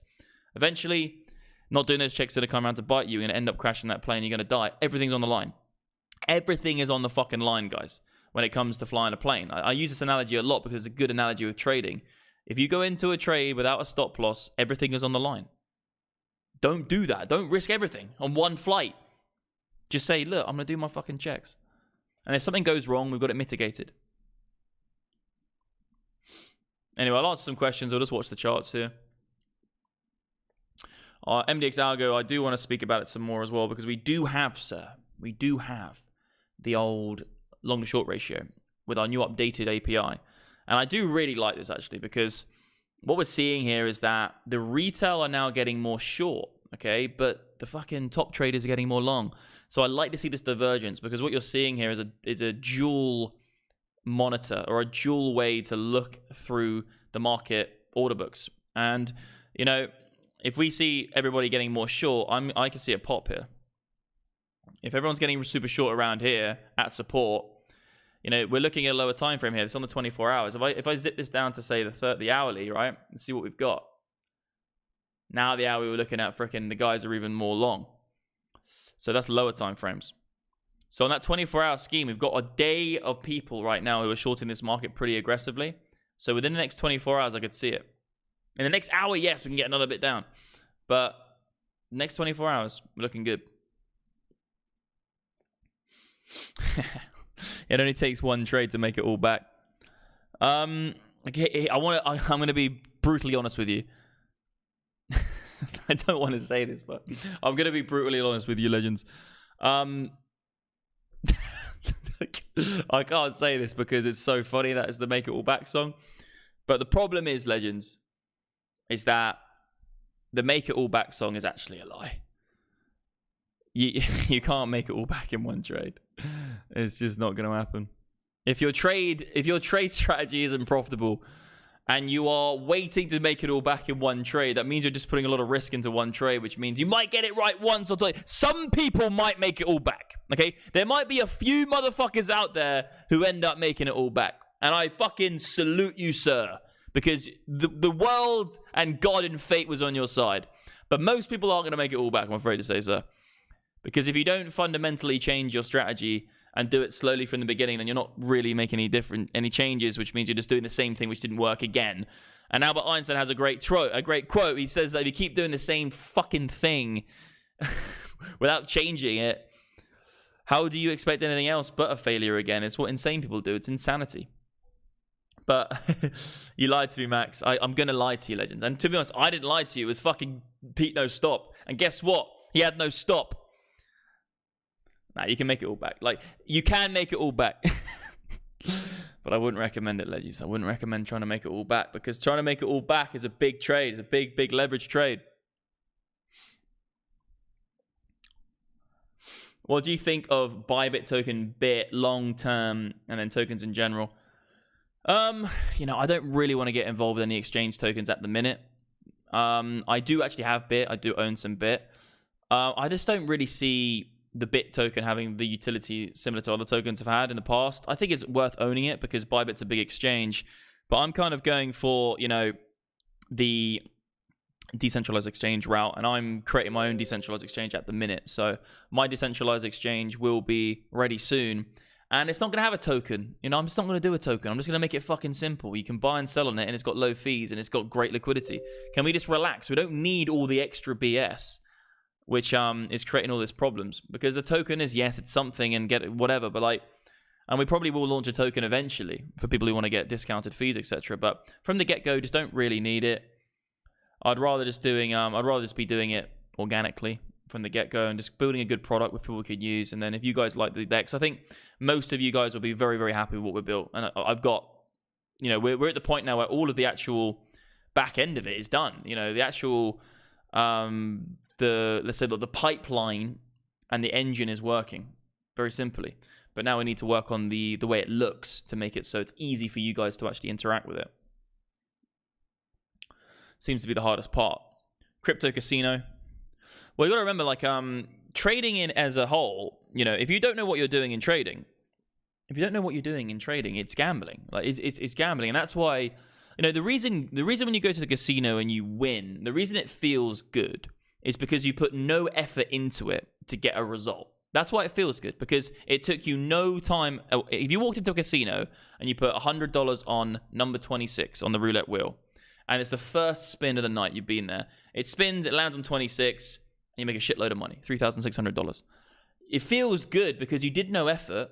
You sat around drinking fucking gin, and then suddenly you have $3,600 for nothing, and it's like suddenly hits you. You didn't put any work into it. You don't. If you get paid $3,600 for working a month, you don't feel good about it. You're like, I work hard for that money. I don't suddenly go, whoa, look at the money go in my account. No, I fucking work for that. That's why gambling feels good, because you're doing something which costs no effort or time to yourself, and you won it. You get the money. That's the same as trading if you don't know what you're doing. If you're trading and you're just clicking a green and red button and then suddenly you get a win, you're like, shit, yo, that feels great. It's gambling. You're like, oh, fucking hell, I didn't do anything. I just clicked the button. And now I made money. I didn't have to think.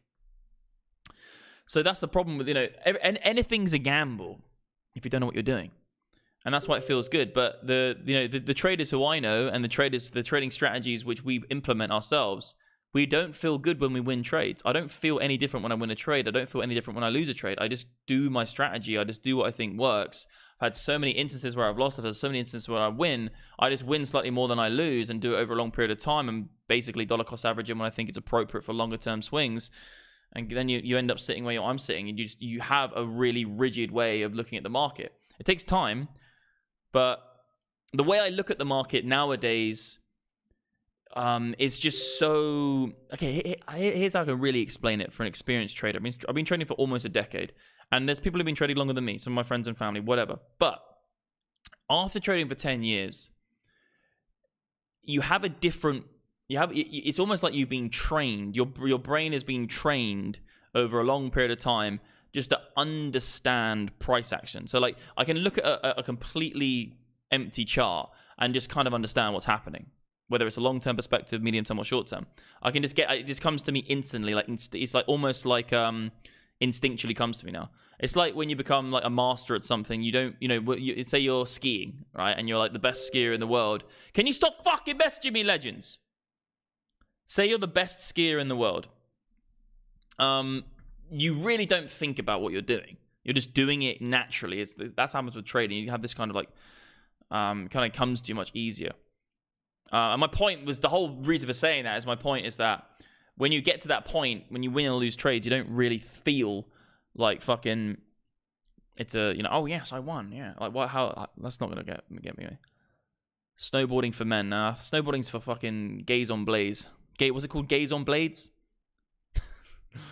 I hate snowboarders, man. They piss me off. And they're all like hitting the back of their leg when they're walking. They all think they're like, yeah, look at me, bro. I'm a snowboarder, bruv. I'm like, nah, shut up, man.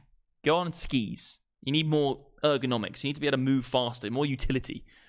Snowboarding says it's gays on blades.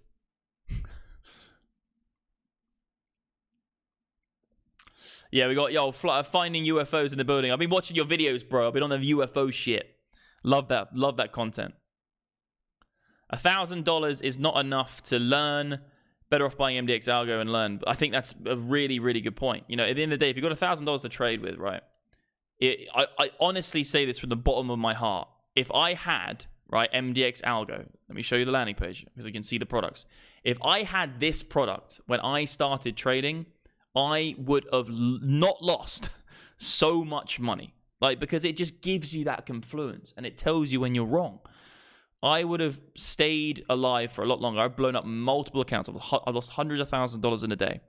But if I had this product, guys, I would not have done all the mistakes, not made all those big mistakes. I would have learned, and I would have had more guidance. It's almost like a mentor, this whole product. So I'm saying that from the bottom of my heart. I built it because it helps even me today.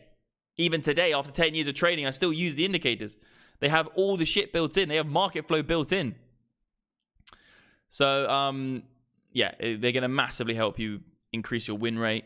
They're clear. We believe in what I've built. It's all about clarity. It's all about simplicity and clarity. That's what we want to bring to you because I know how to... I still remember the days at the beginning. I still remember there was a time, right, where I would look at my screen and just be like, why won't the number go up? Like, why won't it go up? Like, I'm literally sitting here, frustrated every single day because I'm just trying to trade this market.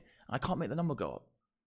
I just couldn't do it for a year or two. I just couldn't do it. It almost broke me. It literally took me to such a deep place in who I am. It really did. It took me to a whole nother fucking place, which most people never experience. It's almost as like, okay, I wouldn't say it's like Marine Corps training or something like that, because that's a different type of bringing yourself to a very, very extreme place, like going on a Marine military corps training course, like say Navy SEALs or something like that.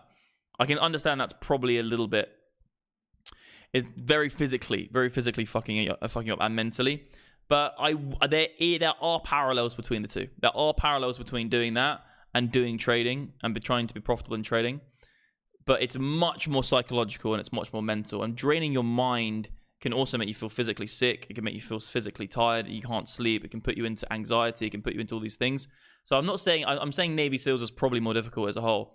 But I'm saying that there are big parallels between trading every single day and really trying to make it work. There are very, very good psychological powers there. So it's not easy. You're fighting against very smart people every single second. Like, it's an amoral market. There is no, I'll let him off, I'll let him win the trade. There is none of that. You're literally just fighting another guy behind a fucking computer screen. You don't know who they are. You don't care. There is no face at the other side of the trade. There's no have mercy. There is no mercy. Like, it's impossible to have mercy because it's an amoral market. There is no other side. There's no human being connected to you losing or winning. It's you. You'll have you, and you're fighting someone else, but you're fighting yourself. It's very, very difficult at the beginning. Once you don't understand fundamental psychological traits and fundamentally how price action moves.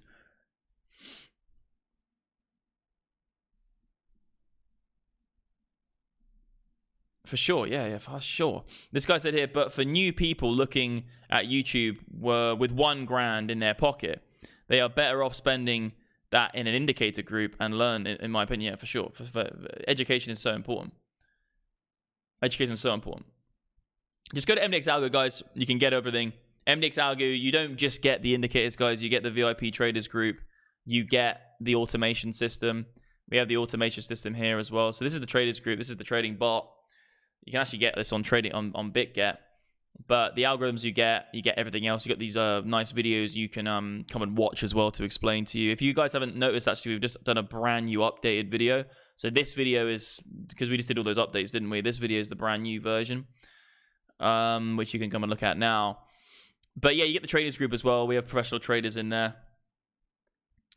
Yeah, it's been an interesting couple of years, actually, because 10 years ago, the market was much different. It was a much different market. It was a lot more secluded. You didn't have big... Okay, there were a few players. I don't remember any of them. I don't remember 10 years ago any of them. I don't remember watching people trading a lot. It wasn't like live streamy. There wasn't like big Discord servers. I don't even know when Discord was made. Like, is Discord 10 years old? I don't know. Telegram definitely wasn't around at the beginning. I don't know. When I was like 20 years old, I can't really remember. Maybe it's just because at that time I didn't have the access to these tools, but at the time I didn't know these things. I was completely on my own.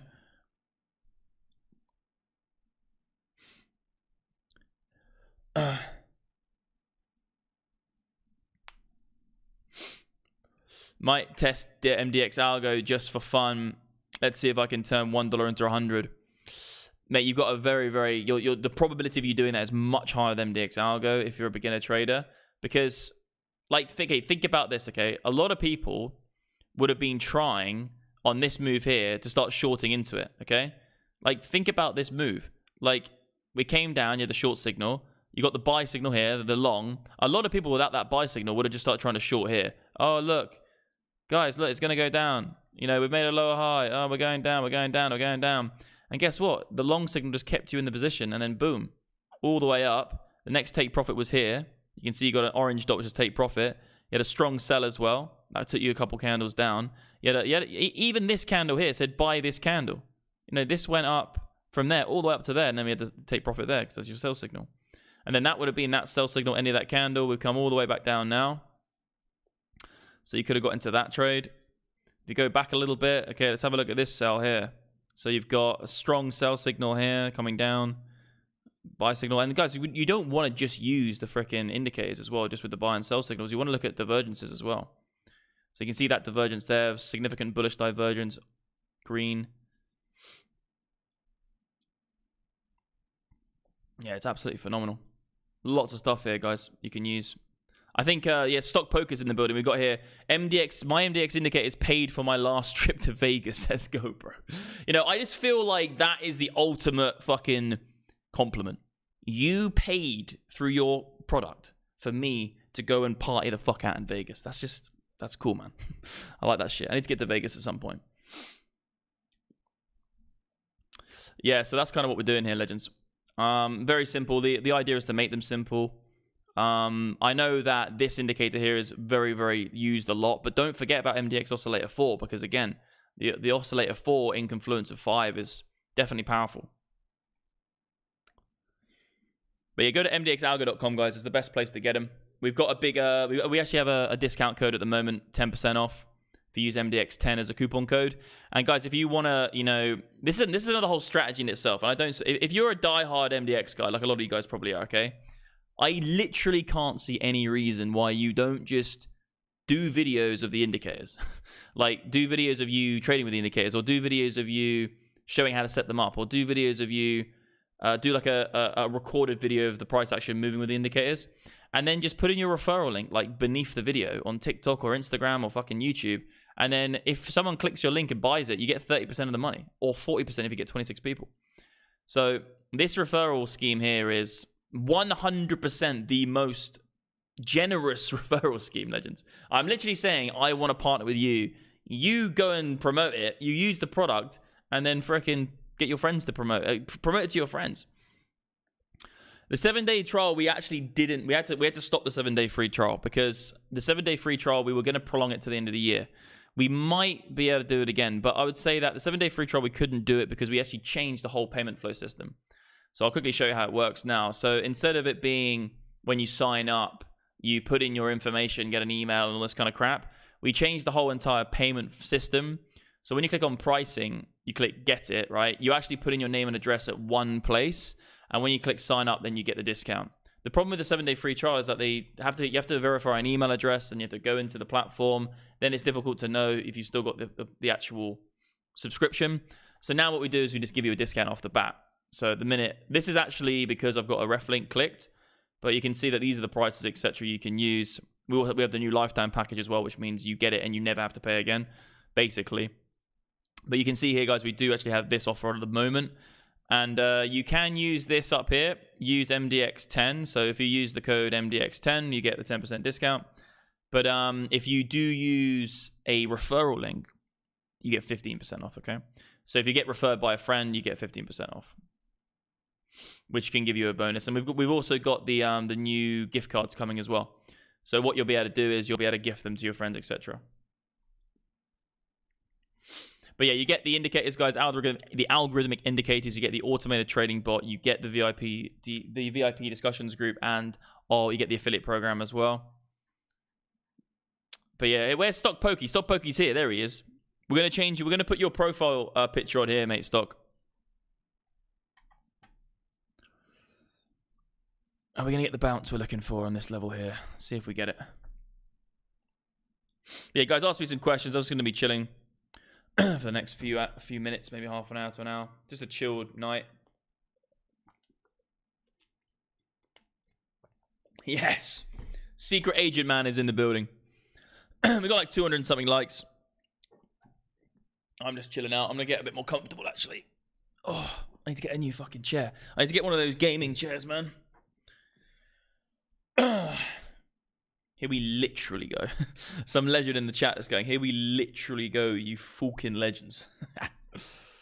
Yeah, Secret Agent, man. Mexicano. So we're at the support at the minute, guys. Let's see what we get. Oversold on the hourly. We've also got the... I would like to see us outside the bands. You can see here that on this last call on the MDX algo 3 and 4, you can see we came out of the bands here. We actually had the market oversold almost, and then we had this area of green here. So when the bands came, we came outside of the bands. You see that big snap up? That correlated with that. That correlated with that. And you can see that actually, this long call absolutely nailed that. And, you didn't even have to take profit here. You could have stayed in the trade if you're above the market flow. The market flow was still aiming up. So, I look at market flow actually a lot at the moment, because I think it's pretty accurate actually at being able to define certain trends. I'll turn it up a little bit so you can see it. Yeah, where are you guys all from anyway? What countries are you guys messaging me on the live chat from, sir? Will there eventually be a trading bot that can also short with MDX? Well, the bot is shorting. The bot does short. It's just selling. Okay, so the bot is a real type of trading bot. All it does is it buys and it sells. So you can look at the bot back tested. So if you come on here and you go on this here, you can actually, this is actually the bot signals. So the last call we had, it bought here and then it sold here. So it made probably about 2-3% on the last trade. But all of this stuff here is just chop, okay? So it's going to make small losses and small gains, and it's not really going to get anywhere. What you have to remember about this bot is that it's designed for a medium to long-term time frame strategy. So it's on the hourly, but it's for medium to long-term time frames. So this here, when it's sold, when the bot sold here, okay, that's a sell signal, okay? So it just sold all of your Bitcoin into US dollars. So your Bitcoin, which you put into you put the USDT in, is buying Bitcoin and selling Bitcoin, buying Bitcoin and selling Bitcoin. That's all it's doing. So at this point, you are now in US dollars. You are in USDT, you're in US dollars. If the price of Bitcoin after you sell goes down 20% and then you buy back, right? So you're buying, you've got the same amount of dollars. You have sold everything into dollars. All your Bitcoin is in dollars. Then you're buying back with the same amount of dollars Bitcoin at a cheaper price. Okay? In essence, you've shorted the market. You bought more Bitcoin. You now have more Bitcoin.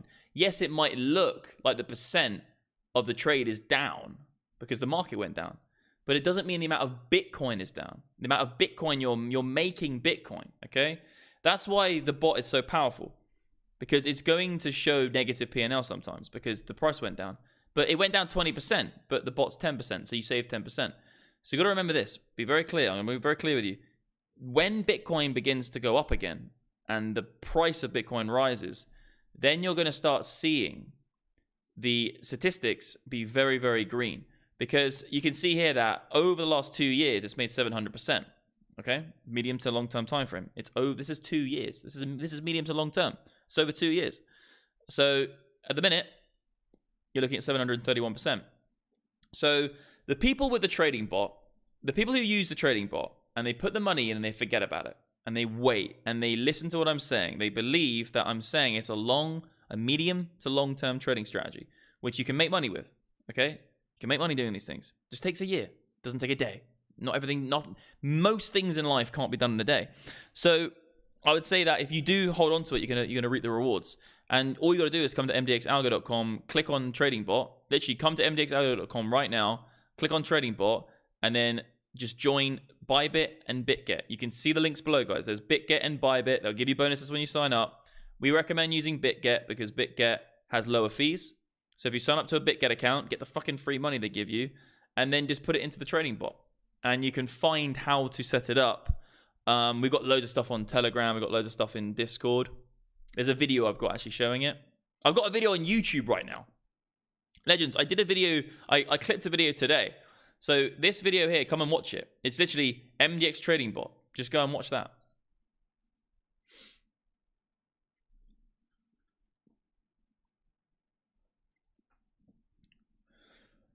Yeah, so the trading bot, they're literally, you said, I would go over how to set up the trading bot. So there is a video on my YouTube channel showing how to set it up. Yeah, so what you want to do is it's 1x leverage, no stop loss.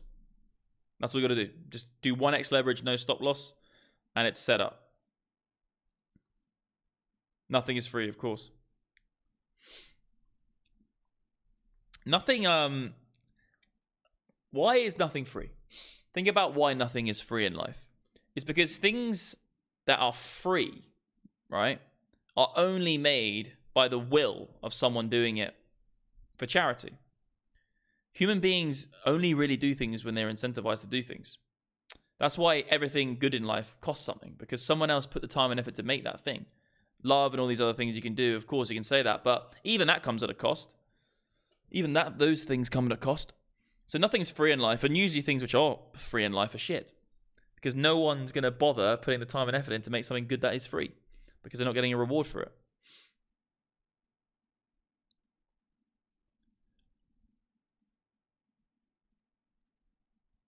True.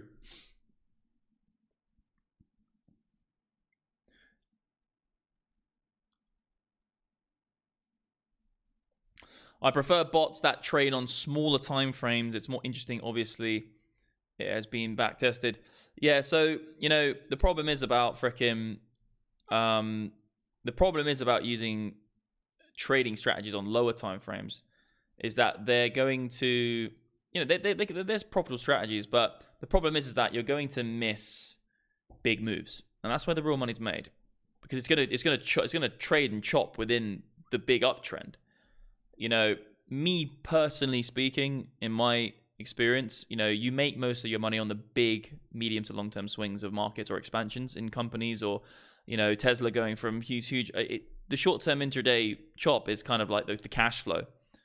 The big wins are the big bets on the longer time frames. So that's why I built a bot which is for a medium to long term time frame. And also shorter term time frame bots usually have trouble trying to change when the market environment changes. You have to be quite smart when you flip them over to a different strategy, because a lot of the time what you have is a problem where they're doing well in a certain environment. When the environment changes from, saying, a range market to a swing, then you're like, it has trouble.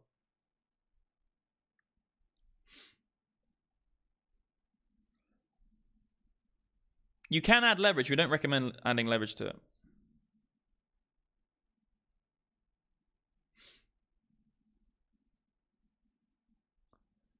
So why are the trees not charging us US dollars to breathe? Dude, what are you saying? Like, what are you talking about, brother? Yeah, but, you know, trees aren't creating oxygen for human beings. Human beings evolved to breathe the byproduct of photosynthesis. It's not a monetary. It's not a transaction. You know, the tree wasn't like, okay, look, I need to think of an idea how to keep the humans alive. No, our biology, in essence, was evolved over millions of years to breathe oxygen, the byproduct of trees. And guess what? Oxygen doesn't just come from trees. Actually, trees account for only 10% of oxygen on planet Earth. All of the oxygen on planet Earth comes from marine phytoplankton and spirulina-type algae in the ocean. So trees are just a scam. We could destroy every tree on planet Earth and we'd all be absolutely fine, because all of the oxygen, I think 80% of all oxygen comes from the ocean. Not saying it's a good thing to kill all the fucking trees. Like, I want to keep some trees as well. They're damn ass beautiful. But it's they're not a necessity. We don't need trees on planet Earth. If we cut down all the trees, we'd have a problem with other issues though. Trees are scammers, all right. Let's go.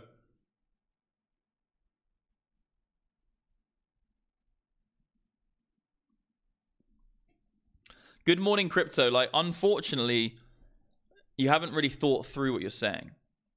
Okay? You said this. The reason is because our society world that was created is not perfect, and that's why we need money. It's actually like a fundamentally wrong statement, okay? When you, like, human beings, what we do is, okay, what we try and do as human beings is we try to monetize things that we believe, we try and monetize things we love to do. That's what we ultimately try and do, human beings. We try and actually, like, swap something else for something. So say we are really, really good at creating pasta. You know, we can cook the best pasta on planet Earth. The problem is that we can't just cook pasta for everybody for free, because we need something. We either need to barter with people and they bring their own pasta and we cook the pasta for them, or we need to exchange some sort of economic energy. So then I can make pasta, which I love to do, monetize making pasta, and actually grow and feed more people with my pasta. So money is something which can be determined by any individual. You can use anything as money if you want. You can barter, you can do what you want. So if I'm a fisherman and I go to the ocean and I fish loads of fish out of the sea, I bring all those fish back to the port, right? And I have 100 fish. I only need 3 fish to feed my family. What am I going to do with the 97 other fish? I can either let them rot and they don't do anything, or I can say to myself, let's be smart, let's feed somebody else, okay? But if I go out to the ocean and I take all these fish and I bring them back to port, all of these things cost me time and energy. And I need rope, and I need fucking engine fuel, and I need fucking fishing rods. How am I going to get those things? Okay, you can barter. You can barter those things off people. I'll say, I'll give you a couple fish, can I have some rope? I'll give you a couple fish, I'll give you a fishing rod. The great thing is about money is that we all came to a conclusion, we all come to a consensus that we want to use specific things as money. Gold is perfect for being money. Gold and silver are great at being money because they're portable, durable, divisible, fungible, have a good store of value, good unit of count. So over a long period of time, we all just have consensus that gold is good at being money, so we'll use it to store economic energy. So society isn't the problem, because society was around before money. You know, society was a lot worse without money. The problem is that governments now believe that they should control money. That's the corruption. Money should be free. Anyone should be decide what they use as money. There should be no, it's legal tender, it's not legal tender. No, I will fucking take anything I want as payment. If I do something which is difficult and I want to monetize it because I want to do more of it and bring that product to the marketplace, I should be able to decide whatever that money I take. The problem is government getting involved. Everything needs to be monetized. Like pure sound money, let's say something like gold or silver, they are the best things that ever happened to humanity. Money is the best thing that ever happened to humanity because it created mass efficiency. It meant that we didn't have to barter anymore. When you don't have to barter, you can store economic energy for the things you do, and then you can spend them in the future at your own discretion. So money is not the problem. Money is amazing. Money is perfect. It creates efficiency. It makes the world a better place. The problem is government believing they should control money, and it comes down to human beings' corruption. That's the problem, not money itself. I'm going on a rant, but I'm doing my rant, sir.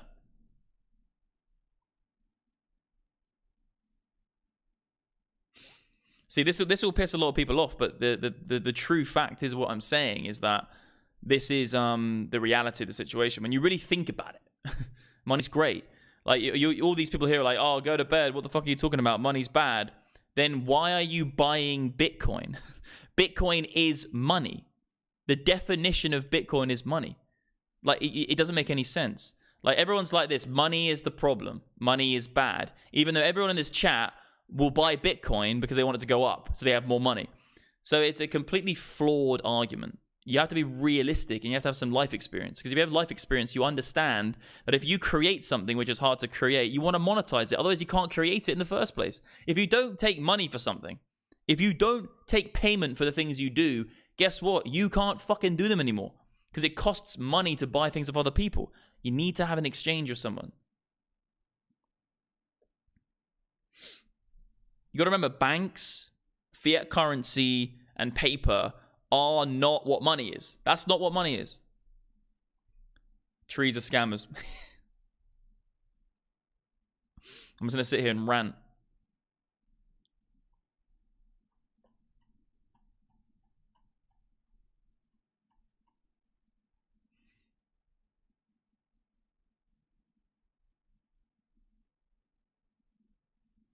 Yeah, money and fiat currency are two different things. Fiat currency isn't actually money. Fiat currency isn't money. It's just political paper. You know, it's all a load of bollocks, the whole thing. It's just, it needed storing and protecting. Banks arrived and the corruption magnified.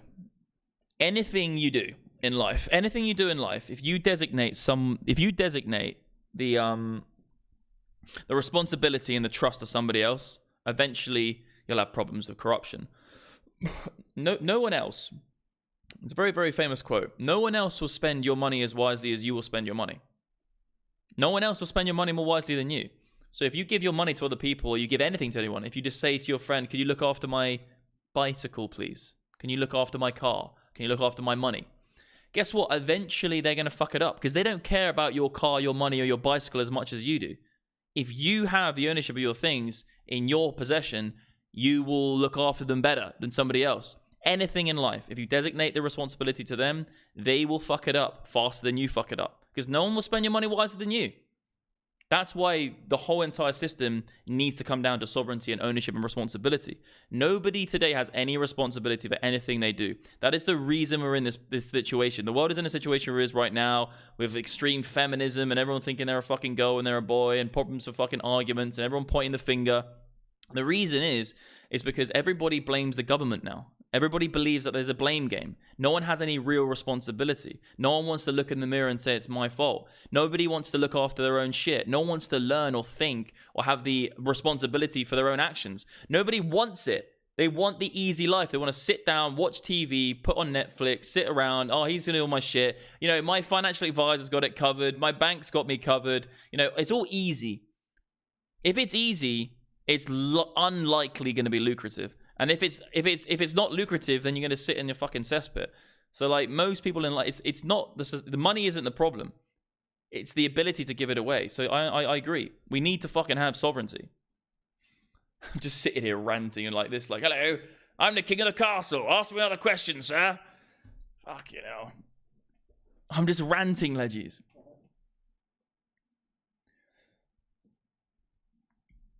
Oh.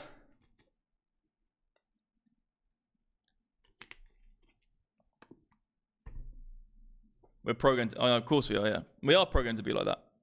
I'm not having a go at the fucking legends in this chat. I'm not saying you're watching this video. You're listening to me speak about it. Like, I'm saying that, you know, it's a survival thing. You know, we do it because we just want to do the easiest option. I get it. But the problem is like the problem is big government. You know, everyone just relies on the government to do everything for them. You know, the government have no responsibility. People have responsibility, but if you don't do things because you're pointing at the government because you pay them money, it's a problem in itself.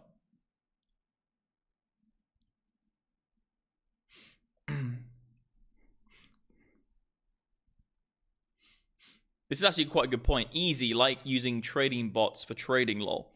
It's quite an interesting point you make here, because the reason trading is so attractive, right, to people is because it looks like it's not like physically or emotionally or mentally tiresome. You know, it's like you click a button, you make money. Fucking hell, it's easy. And that's like the dream, isn't it? You click a button, you make loads of money.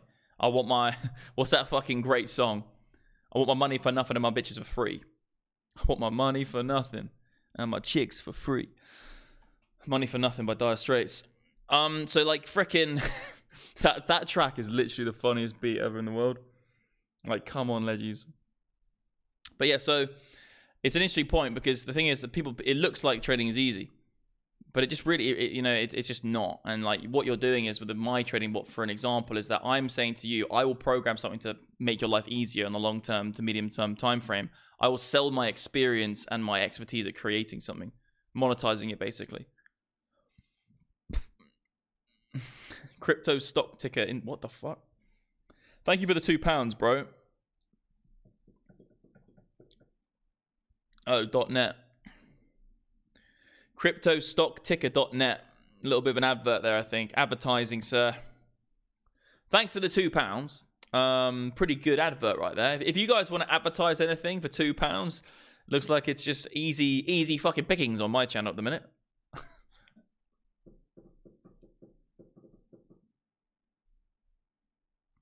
Yeah, no, trading it's really difficult. Really difficult in the beginning. It's completely amoral. There is no one to speak to. You're on your own. You have to fight against other people who are who've been doing it longer than you, with much more higher amount of resources, etc. Crypto 7. I am in Cyprus, sir. I'm in Cyprus. I'm chilling. I'm watching. I'm waiting for Bitcoin to bounce off this frickin' level. I want to see it happen, but it doesn't seem to be happening, sir. It seems to be like, no, we don't want to do it right now. Let's have a look at OBS.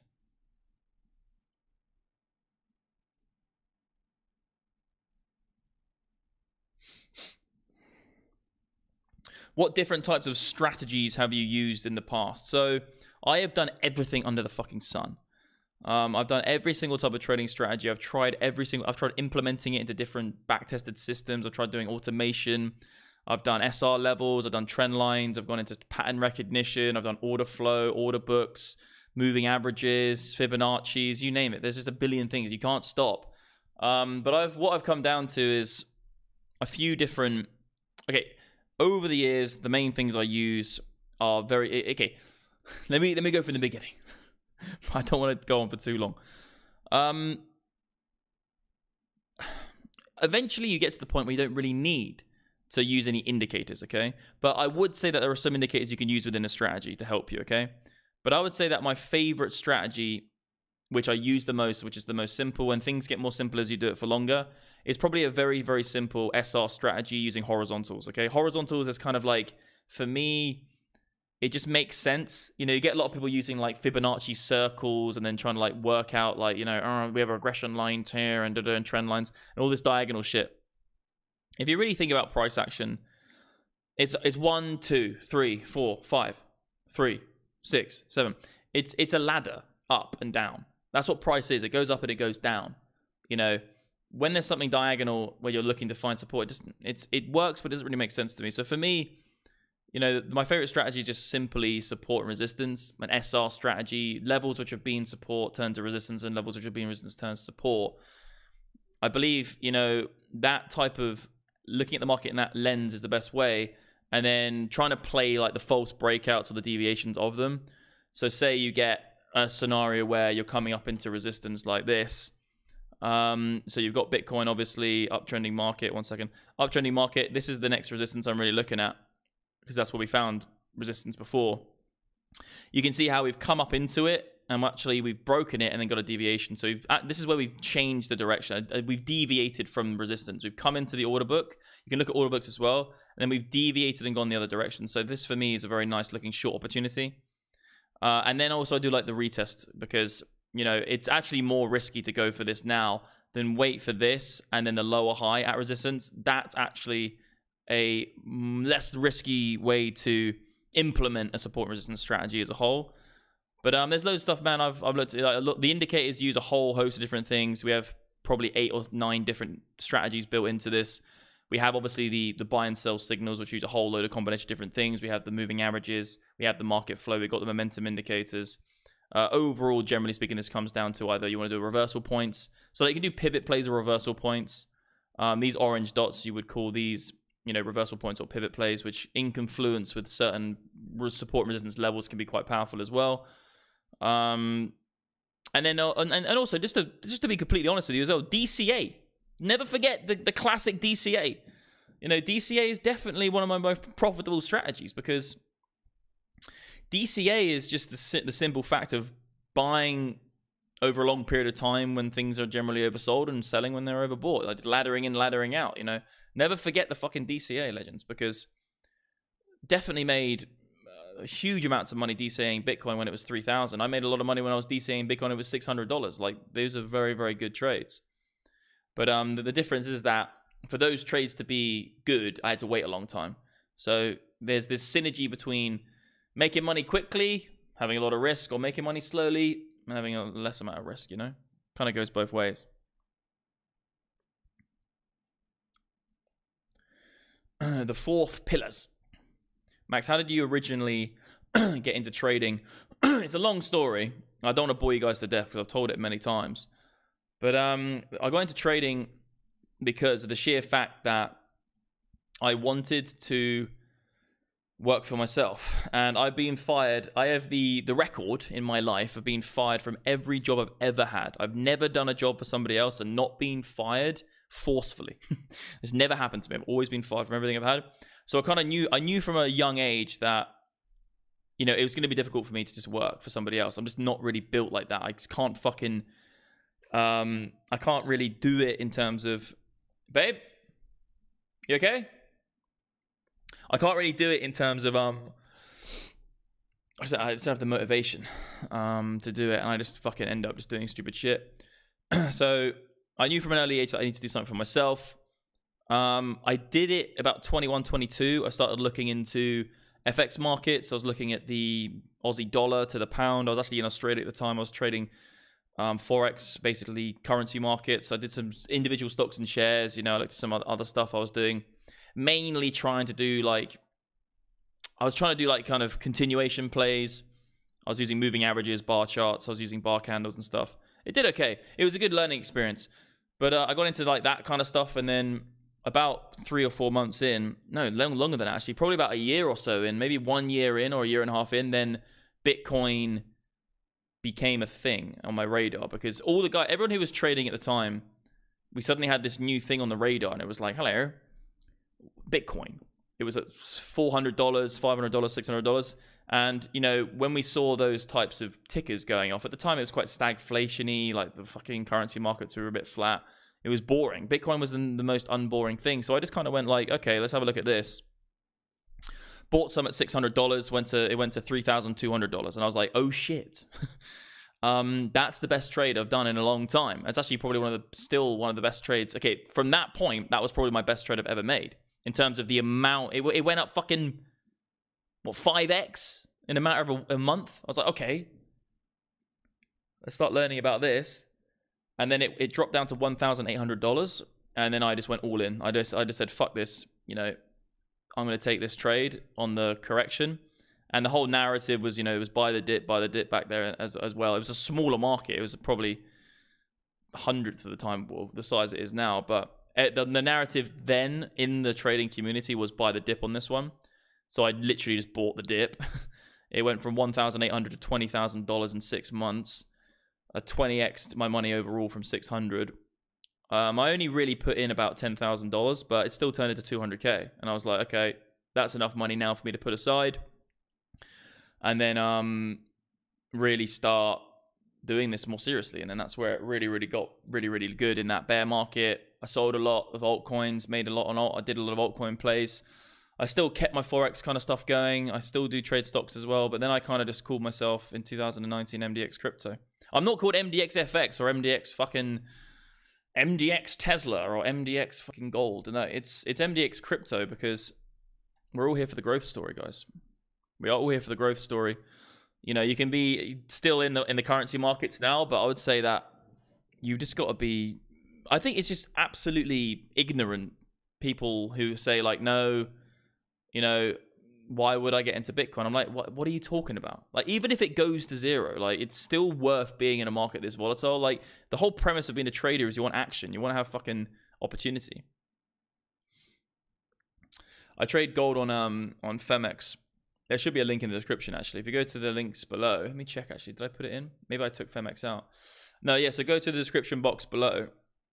And you can trade on Phemex. I didn't start trading gold on Phemex, but I became a trader on Phemex for gold. Because it has a really good derivatives market. And also, it's paper gold. I also used to buy bullion gold as well, because you got to remember, the gold market's really interesting, and there's a lot of different caveats with it, and there's a lot of different things you can do, and you know, it's not as simple as you think. The gold market, it's not like the paper gold price isn't really real. Sounds fucking ridiculous, but it's not a real thing. This is paper gold. There's a lot more paper gold on planet Earth than there is physical gold.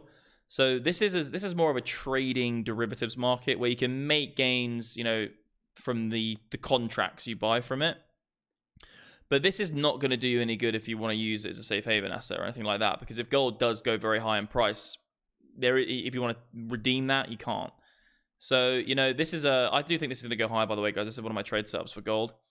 But, you know, there's two ways of looking at it. You can buy bullion gold. You can go on things like, you know, even Mike Maloney has his website, goldsilver.com. You can buy it from Brinks, Fort Knox. You can do all these things. You can buy it off a broker. You can go into a shop in a high street and buy some. But, you know, PaxG is great. You know, I have traded PaxG. So there's two different ways I look at it. Phemex, there's a link below, guys. Get a Phemex account if you want to trade gold. It's a great exchange for that kind of shit. But then you can just buy Pax Gold on like some random exchange. You can go on like, even NEXO have PaxG. Hello. What's up, babe? Come on. Give me a hug, babe. I'm going to sit here for a few more minutes. Well, how long have I been going for anyway? Good night, my darling. Oh. Mwah. Bye, Jewel. Bye, Jewel. Have a good. I'll come see you in a minute. Oh, fucking hell, leggies. Where was I talking about? Gold. You're the gold, babe. You're the gold. Yeah. What?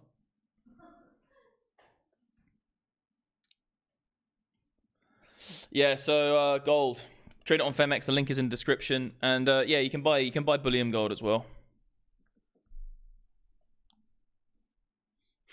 Legend, go to bed and dream about the aliens. Yeah, true. Alienate myself with the aliantes. I looked into PaxG, but there's no sense at all. It goes straight from 17,000. What are we talking about here?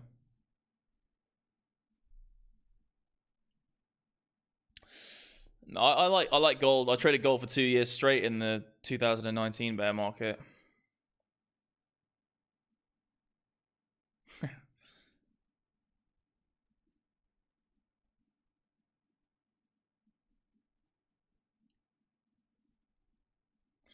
You know, people say gold's more stable than Bitcoin. It's not actually true. Again, you know, gold is slower, but it's not more stable in any way.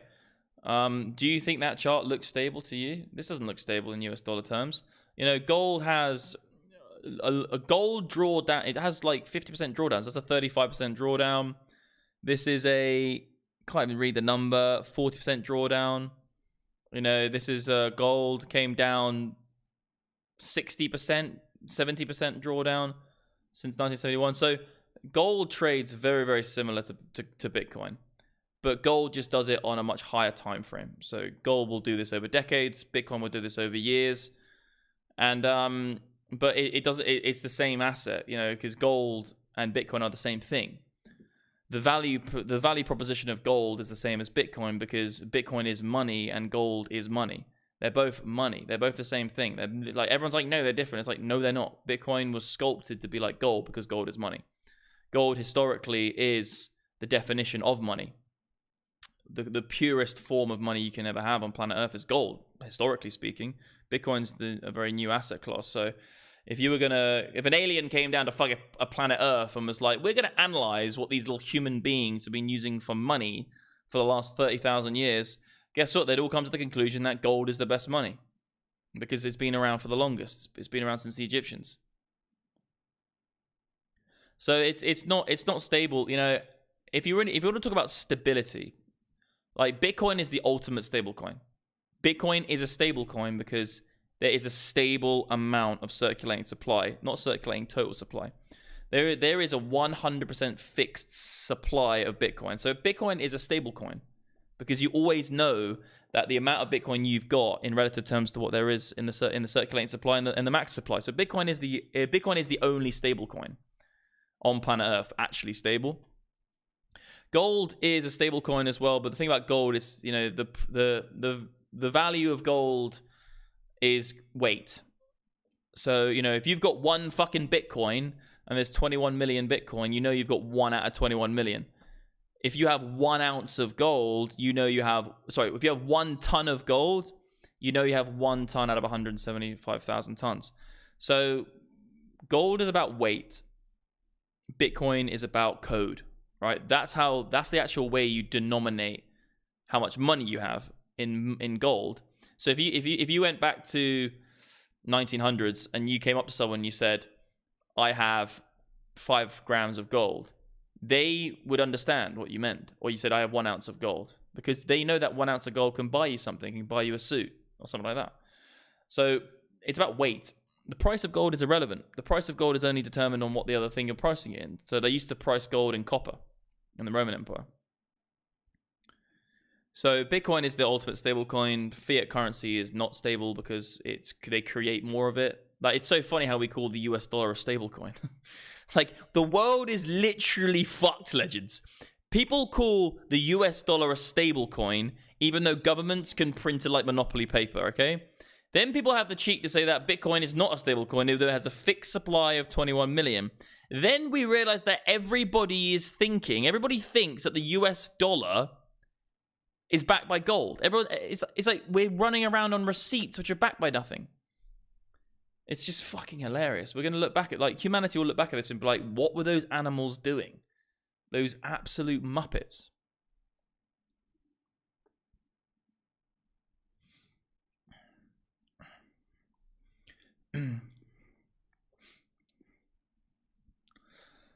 Gold is continually mined with no fixed amount.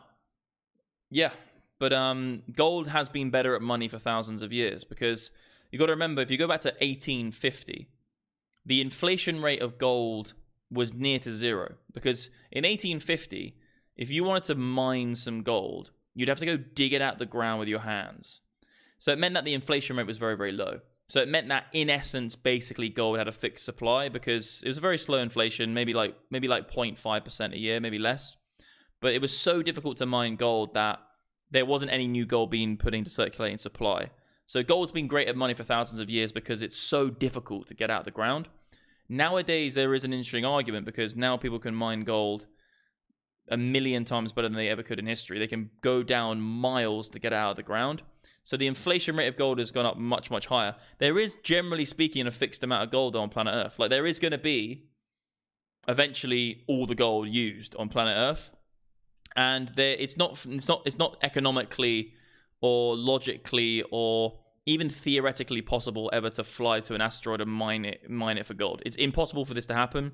I've explained it many times. Firstly, the upfront cost would probably be too much for any government to do that or any enterprise to do that. Secondly, it wouldn't be economically viable, because if you flew all the way to the asteroid to mine the gold and then you turned around with the gold to fly it back, let's just say for an argument's sake you were going to bring 100,000 tons of gold back to planet Earth, and at the moment there's around 175,000 tons of gold. It's probably gone up a little bit now. So there's 180,000 tons of gold on planet Earth. If you bring back another 100,000 tons of gold, okay, what's going to happen is the market, the people on planet Earth who already own gold, are going to front run the anticipation of future inflation. If you're going to double the supply of gold, in essence, and go from 180,000 to 280,000, what you're going to see is people on planet Earth are going to sell their gold. They're going to sell their gold because they're scared of future inflation. It's exactly why Bitcoin went up in price. People are scared of inflation. They bought Bitcoin in anticipation of inflation. People are going to sell gold in anticipation of inflation because the amount of gold is going to be inflated. Okay, that's why you went out of dollars. The reason you bought Bitcoin with your dollars because you knew they were making more dollars. So fuck dollars. Let's go Bitcoin. It's the same thing for gold. So what would happen is that would inherently crash the gold price by half or lower. The gold price, if we knew 100,000 tons was coming back to fucking planet Earth, there's a lot of time to front run that. So everyone would sell their gold. The market price of gold would go basically to fucking zero. As soon as that entity came back with the gold, got to planet Earth, they wouldn't be able to sell it at a profit, meaning that whole entire journey, that whole entire adventure, they would go bust. So it wouldn't be able to do it again. So there's no way of doing it. You can't mine an asteroid for gold. Oh, fucking hell. We got I'm just chilling, leggies.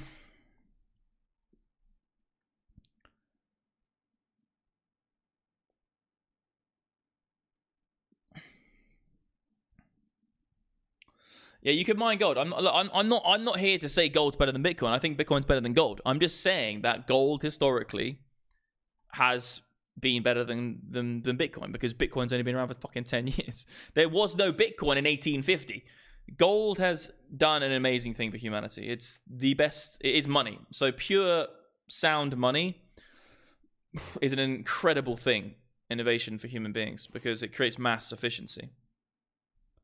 Yeah, I used to trade Forex back in the day, a few years back.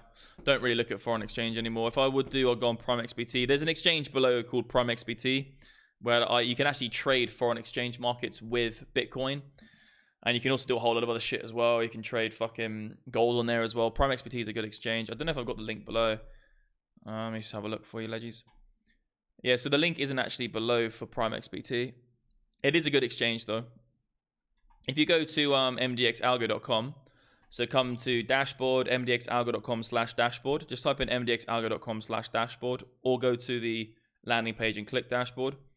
These are the exchanges I use. So I've got Bybit, BitGet, Phemex, and Prime XBT. These are my 4 favorite exchanges. I use this to trade stock shares with Bitcoin, and also some equity markets, and also frickin' indices. You can do Bitcoin as well, and you can do cryptocurrencies as well as gold and silver. Sorry, Phemex, gold and silver. I trade gold and silver on Phemex.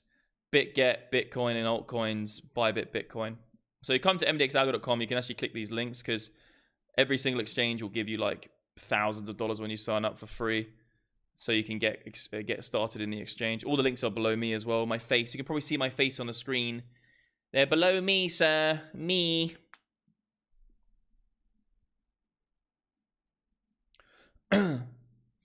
Yeah, demo trading is important. You don't want to get fucking caught off guard when you don't know what you're doing with a big live juicy account. Otherwise you're going to lose it all.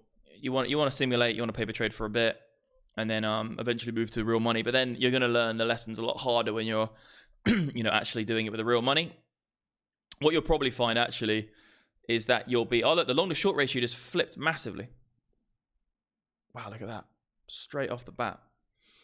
It's literally because of that move there. So yeah, what you want to be looking at is okay, when you're simulating, when you're doing paper trading, you want to be careful, because you're not going to be it's not going to be as difficult for you to handle the stress of losing something which doesn't mean anything to you. So when it comes down to really trading with hard-earned money, then you're going to really feel the scrutiny of emotion and stress, and that's when you're going to make mistakes, and that's what you have to learn from doing it live. So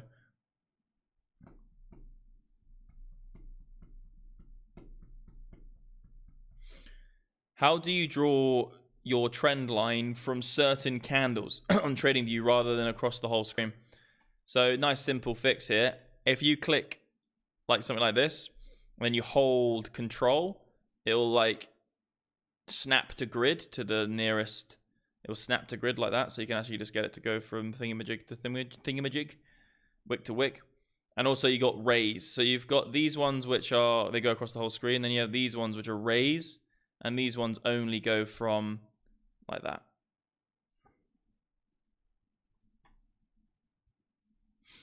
Are we going to hold, sir? I don't know. Are we going to hold the level? I quit vaping, Legends. I told you I quit vaping. I told you what I was going to do, and I did it. I stick to what I say, Leggies.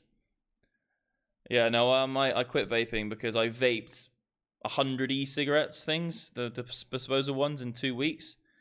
And I was a bit like, you know what? These are a pack of fags each. I probably just put more nicotine into my body than I ever have in my whole life combined. Which felt great. It felt fucking great, Leggies. But yeah, I just stopped it because I've got willpower.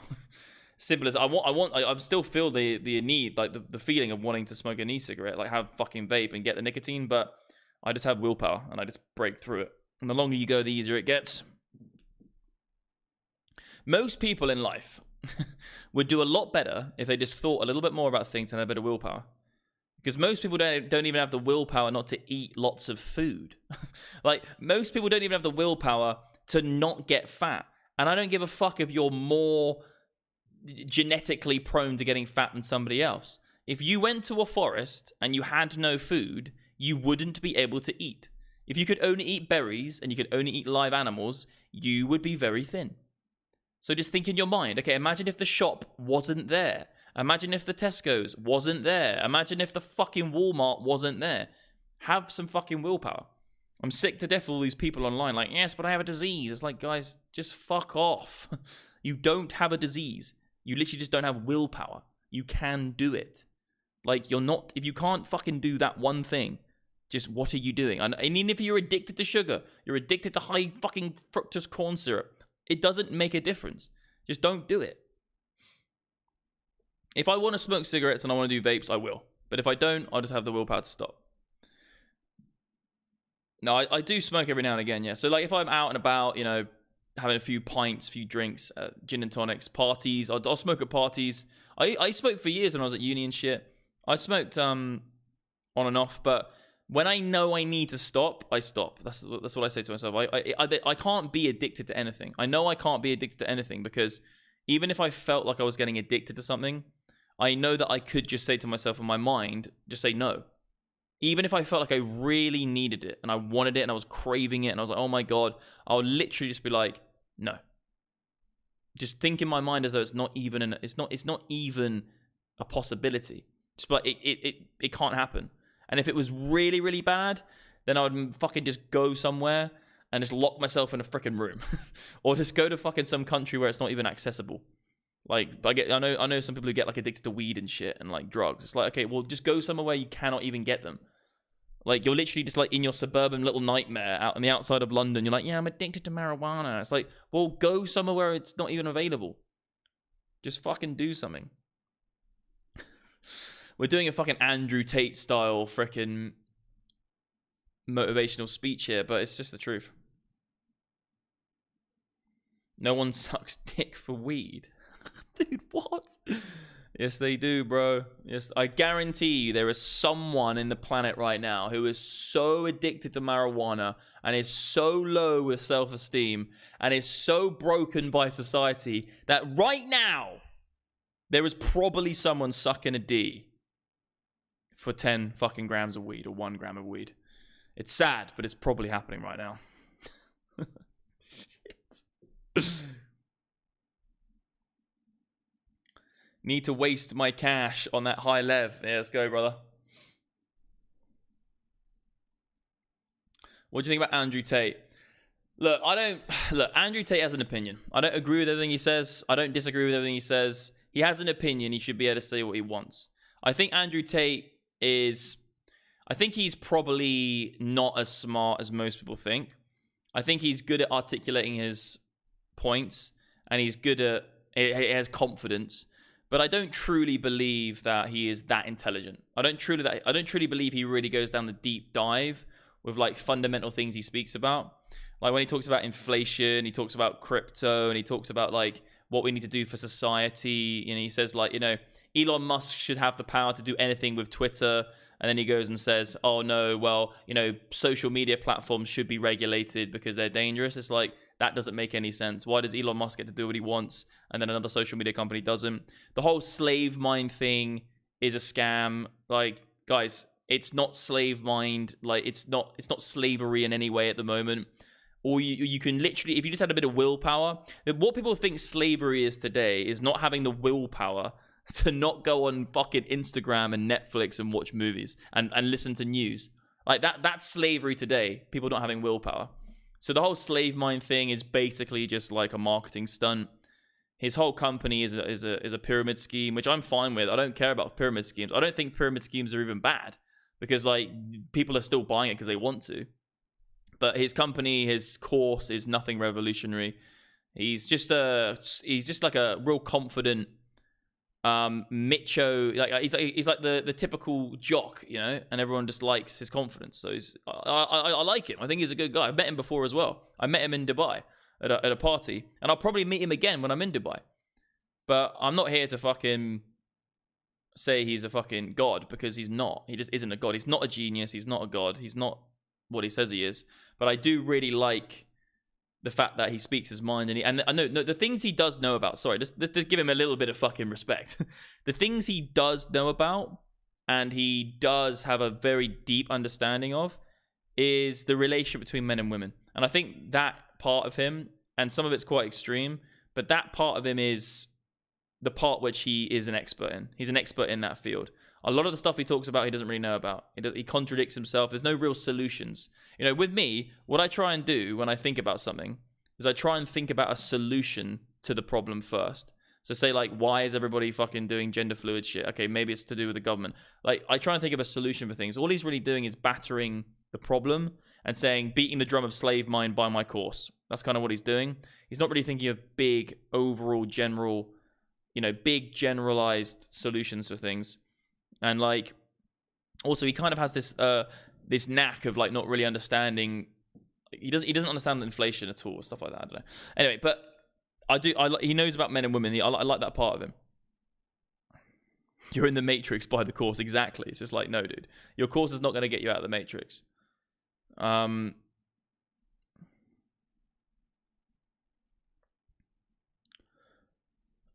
Yeah. So yeah, 100% agree with that. Your success depends on your willpower. It's so true.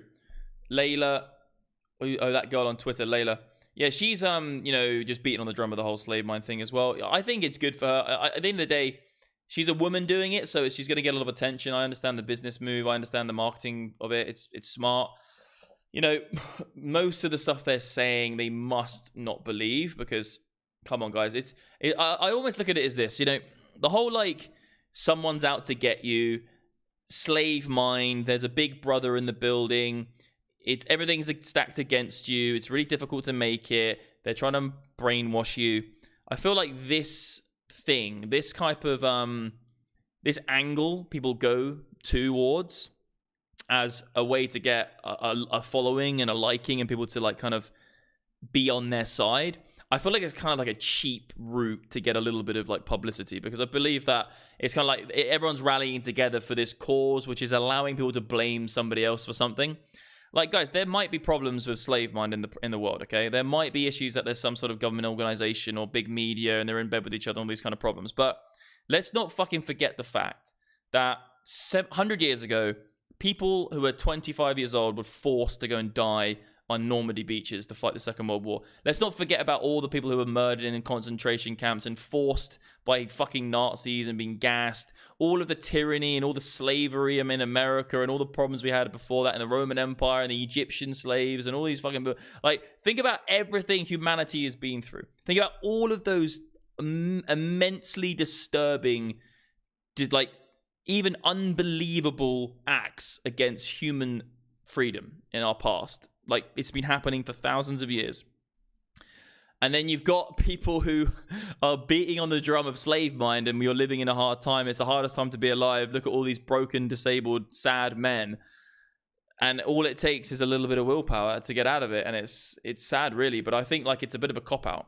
You know, the world isn't that bad. Like, if you just look at, generally speaking, the amount of murders from, you know, say someone who's gone intentionally to hurt somebody else.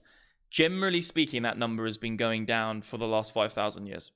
You know, if you go back to medieval times, with like Jack the Ripper around fucking London and like the medieval wars and the fucking Cossacks and the Normans, dude, like, come on, guys, that was fucking mental time to be alive. Like, it's the amount of death and misery in the planet is going down over time. So the world is getting better, but it's not, you know, it's just not perfect yet, which is never going to happen, by the way.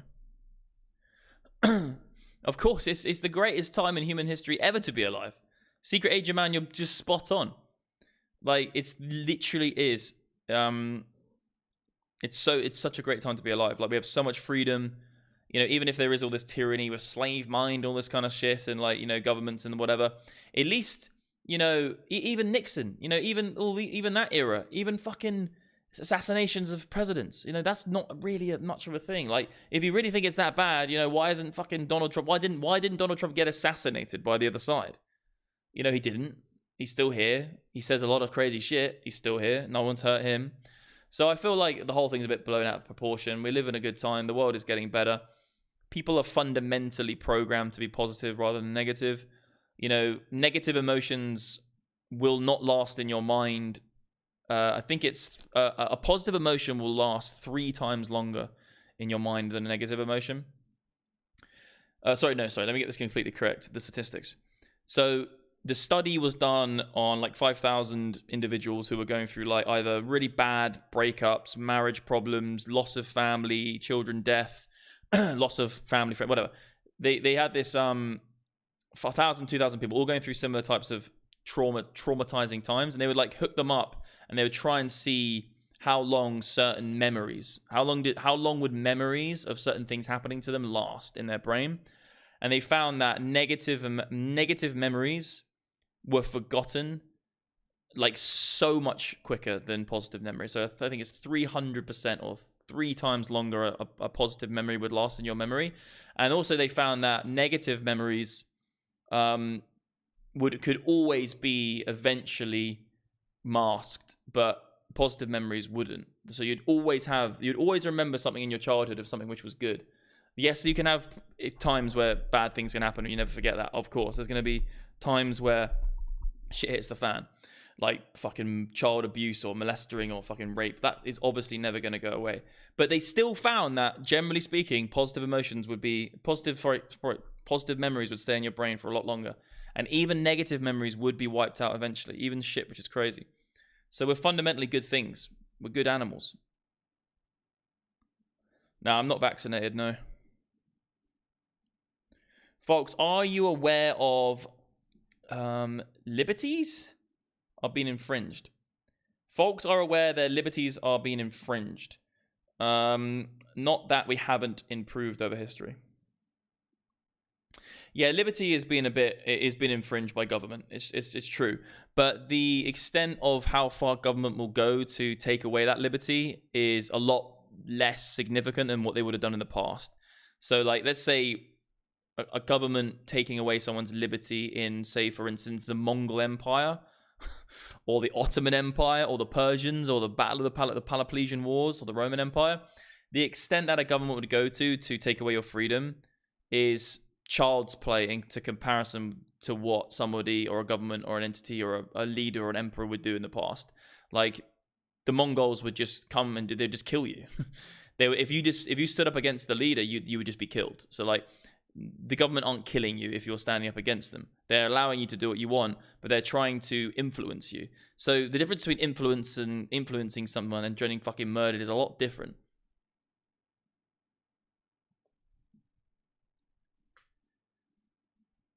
Yeah, it is ramping up. I'm just saying, it's not good. I'm not saying what's happening is good. It's bad. Like, the fucking world is manipulated. There's propaganda. There's issues, okay? But I'm just saying that in our past, it's been a lot worse. And we should always be thankful for the time we live in, because we're not really against super tyranny or super corruption or super fucking, like, dictators anymore, you know? I'm on a drunkers. Yes, MDX. Let's go, bruv. Get on the drunkies. I haven't done a drunkies in ages. I've been sitting here just rambling. I've been thinking again. My brain is back on, sir. I've been thinking about my future, building a DEX, you working on my business, building a future for myself. In the bear markets, I turn on. In the fucking bull markets, I turn off. I'm working at the minute. I feel good. I haven't been drunk in months. I feel great. This world is super complicated now. Struggle to organize my emails and... yeah...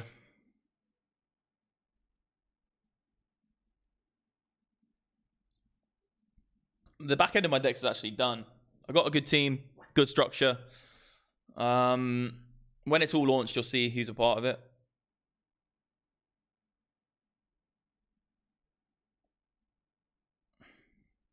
This is the calm before the storm, going to make World War II look like a pub crawl. No, World War II was a horrific instance in human history. It really was a big fucking blip. And saying that, it still wasn't as bad. It still wasn't as bad as, say, the Mongol Empire. It really wasn't. You know, the Mongol Empire, they used to go around city to city. If the city fought back against them in any way and the Mongols won, they would kill every single man, woman, and child in that whole entire city. Everybody would be killed. Every man, woman, and child would be slayed, slit at the throat, and killed. So, you know, obviously, in essence, Hitler did that to Jews, which was fucked up. How he went and just tried to exterminate the Jews. Like, that's fucking mental. But let's think about it this way. You know, I don't know if... I think the internet could potentially have a... The internet could stop a war for a while, but the problem is the robot stuff. That's the worrying stuff.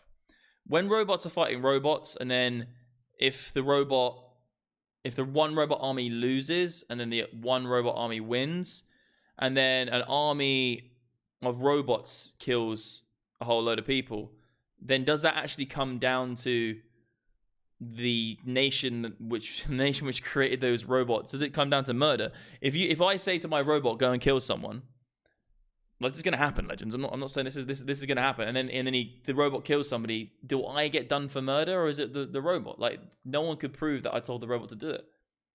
Like, it's going to get mad. Like, robots fighting robots is going to be crazy, because it's going to happen. It's already happening in essence already with drones. Like, we use drones now. We don't use fucking real infantry on the front line. It's drones and shit. Yeah, the robots are going to come out, legends. The robots, legends. The robots. Not the robots. Right, I need to go for a pee. 1 second, legends. Crikey, Mikey. The robots.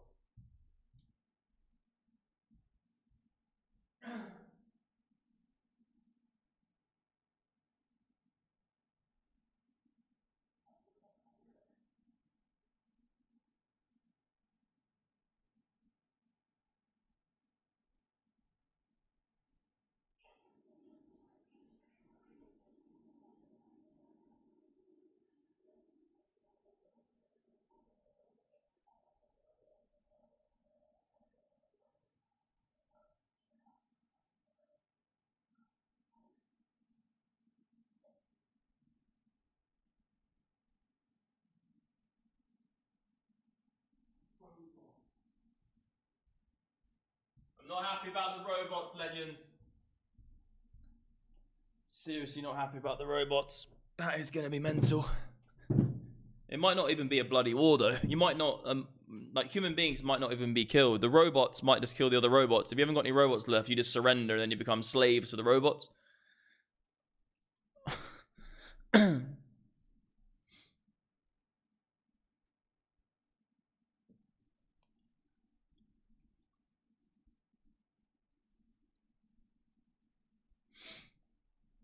The only problem I have with humanity is that the track record of humanity is very, very war-strucken.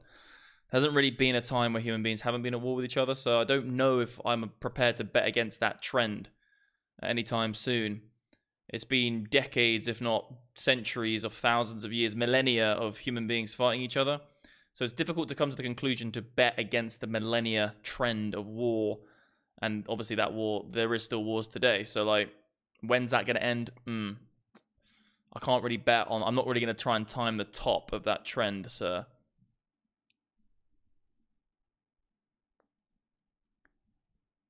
No, Sam Bankman-Fried did not die. Is he? No, come on, bro. Don't say that. That'll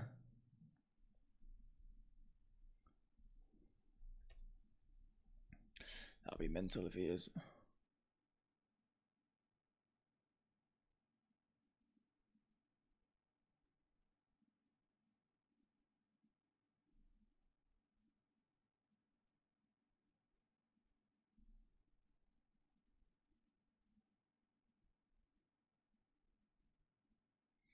No, bro. For a second there, I was like, nah. Imagine if that happened. Imagine if SBF got killed in jail.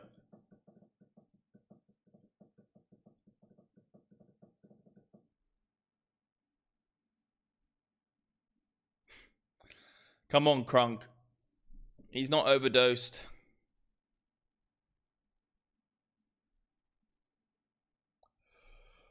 Oh, what time is it anyway?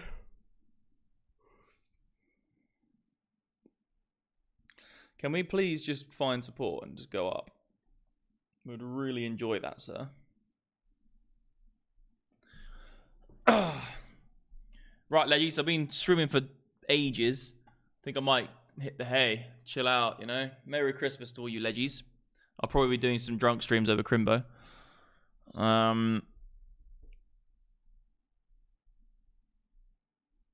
Soon. Merry Crimbonation, legends. Alright, guys, do what you gotta do. Go to mdxalgo.com. I honestly get the indicators. They will literally change your life. mdxalgo.com. We've got some gift cards coming as well. Lots of stuff coming to the new decks soon, rather than later. FDX. It didn't die. Have a great evening. All right, legends. See you on the flippies. Have a good night. Have a good evening. I will see you when I see you. Bye-bye.